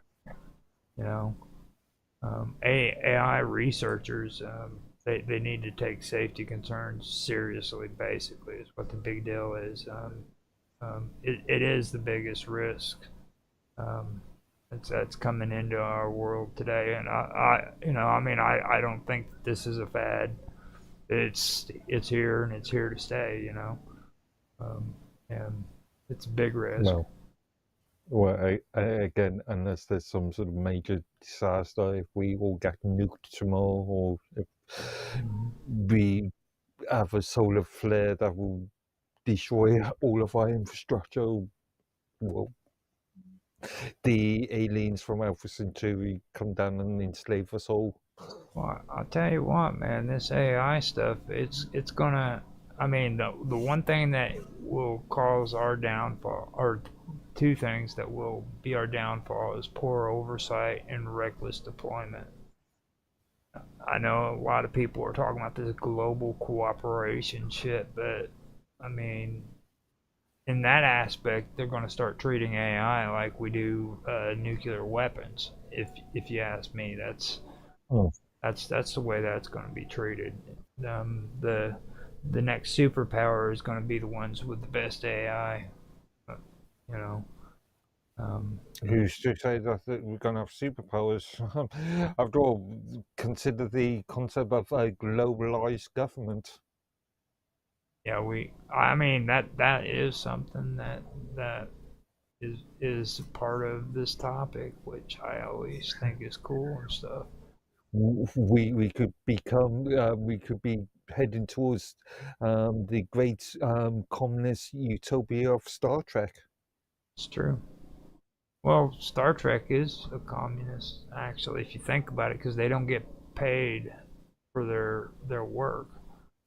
Everybody that's on there does it because they enjoy their jobs, according to Star Trek, and they get everything given to them for free. So they technically are living a life of utopia, a utopian society, kind of. So, well, Gene Roddenberry was always kind of strange when it comes to that stuff. So. Now, we have come to 4 hours and 23 minutes. Most of this, Probably actually 3 hours because we've been recording for the first hour, which most of this, most of this was actually because of our troubleshooting expertise. We actually altogether had 3 hours and 58 minutes on YouTube, and I think we were doing edits and or trying to fix it in YouTube as well. But I believe I think probably 2 hours 30 minutes roughly of good content. Yeah, 2 hours and 45 minutes actually, because Twitch was the last one that we popped open, apparently. So I know I opened up YouTube to do all the sound checks and stuff of that nature. So we ended up getting that going on. Now, everybody on Twitch, I want to let you know that we do not store our content after it's done. So this is it. Okay, you won't be able to see it again. So if you ever come in here and you're watching a stream and you want to make a comment pertaining to what we're talking about, do it while we're in the stream, because you won't be able to do it again. It'll all but again, we are on other platforms as well, Right. so you can find out this content on other platforms, right. even if it gets lost on Twitch. Right. We are on Rumble. We are on YouTube. We're on X. We're on Kick, Twitch, and I believe that's it. I mean, doesn't Kick have a time limit at the moment? No, not yet. And D-Live, are you on D-Live? So I know there's a limit. That was the channel. I freaking let me see if we are actually streaming on D-Live, because I know we're supposed to be. I just don't know if I think they've got 30-day limits or something, 30-day restriction or something like that, anyway. Similar. Well, I mean, I never went to the website, because what I do is I usually watch the websites to monitor my videos to see if they're streaming. And I think I messed up on that one. The other thing is Cash Patel's over. I have to go in and check. I'm gonna check and see if it's actually streaming before we end. That way I can waste time and and make it go at least the 4.5 hours with my cool freaking avatar up there. Yeah, I'm not streaming on D Live right now. Yeah. So it's perfectly fine, man, because you know what? I mean, that's the way we roll. We're hardcore like that, right, Mark? Yeah, but I just feel sorry for any viewers that watched the first hours worth of technical disasters. Technical disasters, yes, that would be perfect. Yep. Yeah, I did not do this one tonight, but that's perfectly fine because I wanted to be able to get on here and do this stream. And really, the good part is other than Rumble and maybe a little bit of YouTube, not everybody had to watch that nightmare that took place beforehand. Oh, you didn't see me go crazy. Well, that was like the best part of the whole situation. Yeah, that was like the coolest part. So, so actually, I think that's the first time I actually swore on air. Probably was. It was like, maybe. oh maybe. damn, I'm gonna you have to. drove me to swearing. Mm-hmm. So with that, before we go, you want to tell everybody how they can find you, Mark Edworthy? Okay. You can find all my clean content, no swear words involved at all, on minds.com. So minds.com/Medworthy. All right, and you can find both of us here on Tech Talk on Thursdays. Also, Mark's usually with me on the other shows I do, so you might be able to catch him with me whenever I'm streaming. I stream on Rumble, YouTube, X, Kick, Twitch, D Live usually, and we usually do it around 5 p.m. Wednesday through Sunday now, I believe, on one channel or another. 5 p.m. That's Central Standard Time. USE. Okay. Yeah. So US Central Time. Yeah, US Daylight. That yeah. That would be 10 p.m. at night in England. It would be 6 p.m. on the Eastern Standard Time, and then it would be 2 o'clock Pacific Standard Time, I believe. If you live in... Depends on daylight saving periods. Right. Because, yeah, and UK, US daylight saving is a bit weird. And if you want times for the Pacific Ocean, then you're screwed because I do the maths. I get so upset. I think Australia is like a day and 2 hours ahead of me. Depends. Australia's got 3 different time zones. Yeah, I know. That's the crazy part right there. Yeah. So that's why I'm not even going to try. So I really appreciate everybody showing up. Thank you for watching. Please like, subscribe, share, make comments. Make comments because, like I said before in the episode before, we are losers. Okay? We love comments. If you don't give us comments, we sit here in front of this monitor 24/7, lonely, with nobody to talk to. I often cry into my monitor. Right, exactly. So do I. It's a horrible, horrible experience, guys. So please show some brothers some love, man, because we need it. Okay. Until next time, everybody, have a great week, and we will talk to you later. Have a good day too. So, bye. Or good night, or good morning, or good morning, or whatever it is. Yeah, it's 12 o'clock somewhere. Yeah. Okay, we did it. That was the most hectic freaking episode, dude. Seriously. I did get it straightened out though. So it actually is straightened out, and I'll go through and I'll edit all that other stuff out. Yeah, I do suggest you do a lot of editing on that Yeah, one. that was Jesus. insane, dude. So Oh, this is one reason why I say freaking I never take like live streaming serious, because like whenever you do stuff like this, it freaking it really has more to do with the edited stuff mm, than mm. it does the live stream.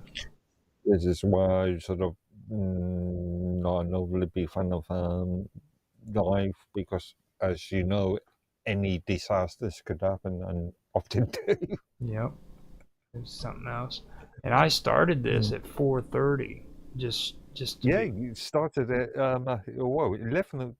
Well, you gave me the UL I think 11 my time, Yeah. so 10 UTC. Yeah. So I mean that's the crazy part about it. It was like freaking I'd been working on it at least what, 2.5 hours. I didn't think it was going to be that complicated, to be honest with you. I had no clue. I've got to find out where the playlist for this is. Well, it's good that we got Tan on this because again, considering that Tuesday. Well, we needed to get him on here too, because we just if he really wants to do this stuff, we got to get him interested. Like, you know, the whole backing out. This would have made the third time. And that was after rescheduling the first time. You know what I mean? And as I said, as I sort of envisioned at the start of this, it's a lot of the sort of theoretical concepts we sort of covered on Tuesday anyway. Mm-hmm. Well, I mean, there was a lot of stuff too that we didn't. So yeah, you know what I mean. It was like Whoa, you guys are still at it? No, we just finished it up. We've finished, yeah. Good. So. Good. See, okay, cool. And I went in and I did cover the possible ramifications that would lead to the end of the world, the end of the world stuff. Which it wasn't as bad. Okay. It wasn't as bad as what you think it was. We were talking about what was it? Like it might disable or bypass its own restrictions and stuff like that. You know what I mean? And yeah, I mean we're talking about regulations and and then like if you get AI that can actually recode itself, if it does it over and over again, then those safety precautions would be gone. You know what I mean? Wasn't it the concept of the Matrix films? Robots artificial intelligence, the machines making themselves. Mm-hmm. That was. I mean, no. In the Matrix, it's basically the Agent Smith thing is basically just a virus, which we have now. You don't need AI to code a virus. Yeah. And you see the Agent Smith despised the Earth. He said that frickin' we stink with putrid, and we disgusted him. You see? Yeah. So that right there is what really stood out to me on there. It's where they can actually smell humans and how much we stink. You know what I mean? Yeah. Talk for yourself. You might not be able to smell it, but a robot would. You see what I mean? Or a program would, like you were talking about, where it could make its own odors and stuff. Sensory perception. You know, and then say it gets freaking self-awareness, and it decides that it doesn't like the smell of human beings or the smell of these putrid flowers. You know, and it thinks that Rainbow Bright is like ridiculous. Rainbow Bright and the Care Bears are just nonsensical, and it needs to be eradicated. Or they think that Care Bears are the best in the world, therefore they create Care Bears and destroy humanity and create Care Bears. Let's end that ridiculousness. That'll be enough of that foolishness, I say. Nobody, not even robots. The next evolutionary tract of this planet, full of Care Bears. I cannot believe that these people are literally like sending out those spam messages on Rumble just as fast as stuff is being posted up, like in the comment section. I just Why? What have you received? Just them telling me that I need to pay for their services so I can get more subscribers. Oh, okay. That's Wait. Is that Rumbles commenting on you or somebody else? It's spammers. Oh, I see. Yeah, yes. Yeah. The guys who provide What's the URL? Similar to SEO. Yeah. Well, they create bots is what they do, and right. Like those are the same people that got busted on YouTube, and shitloads of people who had huge channels got shut down because they were buying into it, and they had these bots that were just fake. So. Mm-hmm. Just be glad you haven't got any imitation spam. Imitation spam. Yeah, you know the sort of spam. I am Roger. I'm Roger. Please click on this link and you will win a billion trillion cryptocurrency, and you will be rich for the rest of your life. They were actually. Did you? So, I don't think Roger is that famous yet. Not yet. You mean like Roger impersonators, right? Roger Hansen. Actually, I've seen it done on a lot of small channels. They're actually putting news broadcasts here in the United States out about that stuff too, where they're. I think that what that is, it has to do with conservatives. It's like a political movement. Like not only, but LifeLock. Just so people know, LifeLock is like 100% conservative, and what they do is they put it's scare tactics where they're talking about it doesn't matter what you do, you can do everything right and still be attacked by hackers. You know, and it's to scare you into buying their product. You know what I mean? And this is the kind of tactics that a lot of the conservatives do here in the United States. So kind of be aware of that too. Like I'm not sure if it's conservatives per se. It's just marketing agencies. Conservative marketing agencies. Trust me, it is. And it's like we were talking on Jaffe's show the other day, and they were talking about Camp Lejeune. Have you ever heard of that? Rings a bell. There's that military base that had the water that was given that was making people sick back in the 80s and all the way back to the 40s. Well, it's cool that they were doing that. They were putting the word out about it, and people were able to sue them, right? But after a while, man, it started getting on my nerves, and I finally said, dude, I bet you anything there's somebody in politics right now that's pushing that, and they're going to mention it when they run for office. And sure as shit, dude, Joe Biden freaking ended up mentioning Camp Lejeune when he started running as president this last time. You know, Okay, I just clicked on your tech talk on Rumble's working with audio and video. I just noticed a mistake as well. In your channel name, you spelled audio with 2 I's. Oh, that's cool. Yeah, audio, but yeah, D-I-O. that's strange. What? Also, on the live list, it says 40 views for 40. this video. But sorry, 40 views, 18 followers.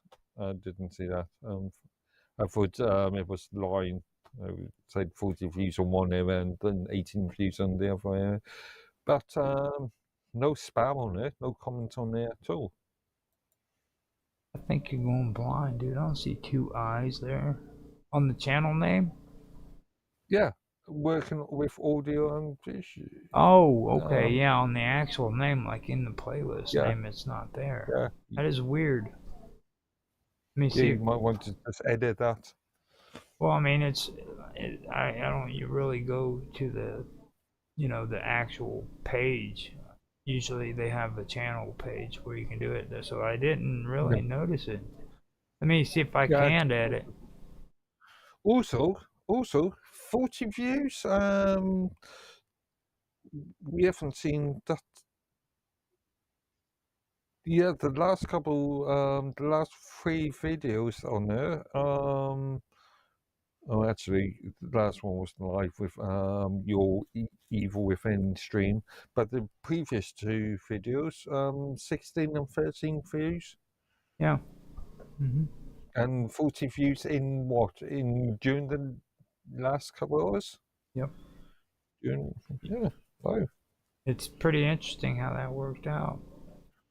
Yeah. Let me see real quick if I can go in there. Yeah, it's not giving me the option to edit at all. You should be able to edit this somewhere. Must be able to. Maybe if I go back to, well, I've got each separate channel. Yeah, I'll figure it out later on because I do need to get it straightened out and everything. But yeah, 40 views is pretty good. That is really good. Yeah, just during the sort of, I mean, the only 2 competing things I can say is the one that was created 9 months ago. That would be with Mark from, Mark from Dragos. Which was 185 views, and the first one you've got here, which is 45 views. You know what that's all about, don't you? Well, this is our 3rd season, dude. More people are catching on. They're okay. You know, and that's what I was trying to say with like these things. It's more about networking. After a time, you keep networking with people, real people. Eventually, you don't have to worry about like these algorithms and shit like that. That's not even important anymore. As long as you have real people who are freaking a part of your network. You know, and it doesn't really take all that much. Just what I would be tempted to do in this channel is rename it to Tech Talk, and then move out your Everything About Aliens Part 2 and your Mr. Robot and the Men from Mars and Everything About Aliens. Yeah. It shouldn't be on there. And your Evil Within, move them to another channel. Let me go in there and check. That's not supposed to be in there. Oh, these are video backgrounds. Okay. I would just remove those 3 remove those 3 videos Those aren't from even this channel. Rename it to Tech Talk. Rename the channel to Tech Talk, and then you've got a specific channel for Tech Talk. Actually, those aren't even supposed to be in there, dude. Let me see what. Okay. You need to look at your organizational processes. Okay, hold up. I don't understand why we're seeing that on there because it's they're not supposed to be in here. Like the only playlist I've got on here is tech talks and interviews. And working with audio and video. Yeah, that would be just tempted to rename that. If you rename the title with the UL change. Oh, I can't do that. Yeah. Save to a playlist. Oh wait, I bet you I accidentally streamed it on here. I'd almost bet you that this video was actually streamed on the wrong channel. Okay. And that's how it got here. So you have to move it. I'd literally have to go in and stream it under the right channel.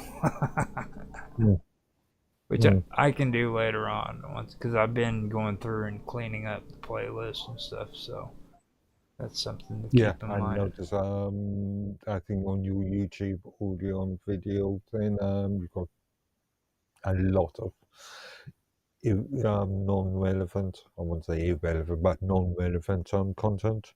Well, that stuff has to do with actually working with audio and video. That's a breed of people that you aren't a part of, dude. Right? I've worked with audio and not video. On this level.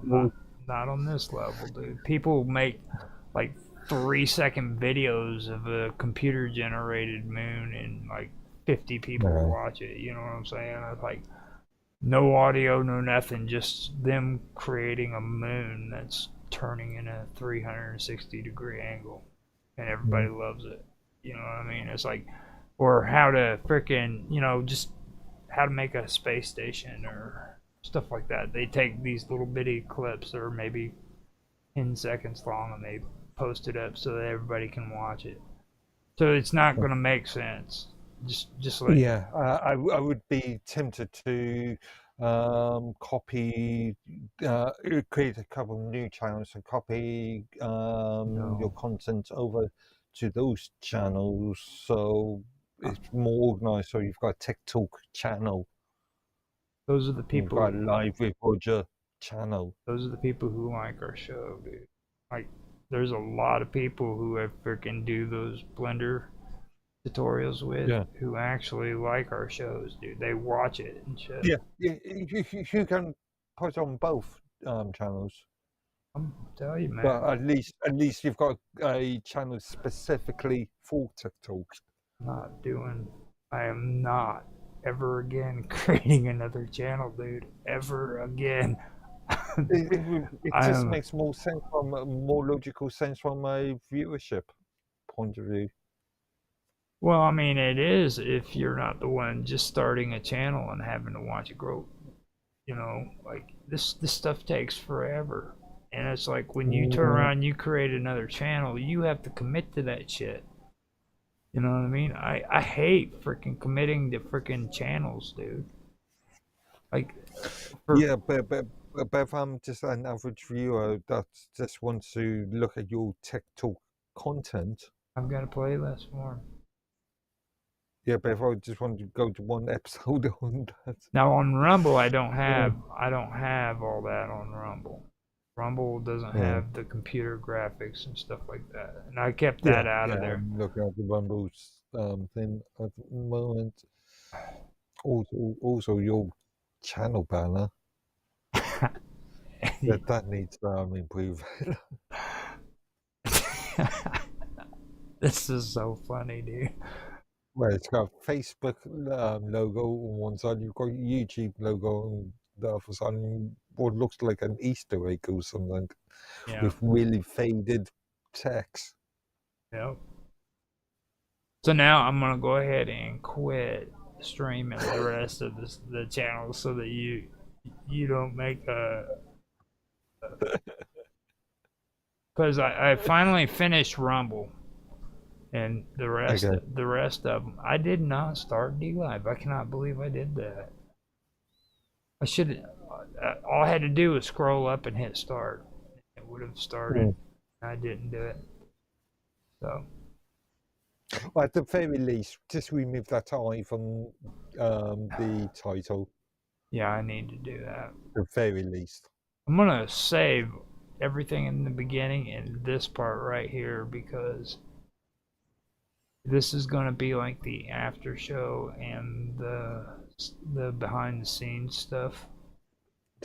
You know, I'll add that to a playlist. Yeah, in fact, yeah, create a separate video. Just splice it so the actual middle content is not there. Just have the beginning and end in the separate video. Yeah, I think that'd be cool. Okay, so I'm gonna end this. Then people can see our sort of disasters.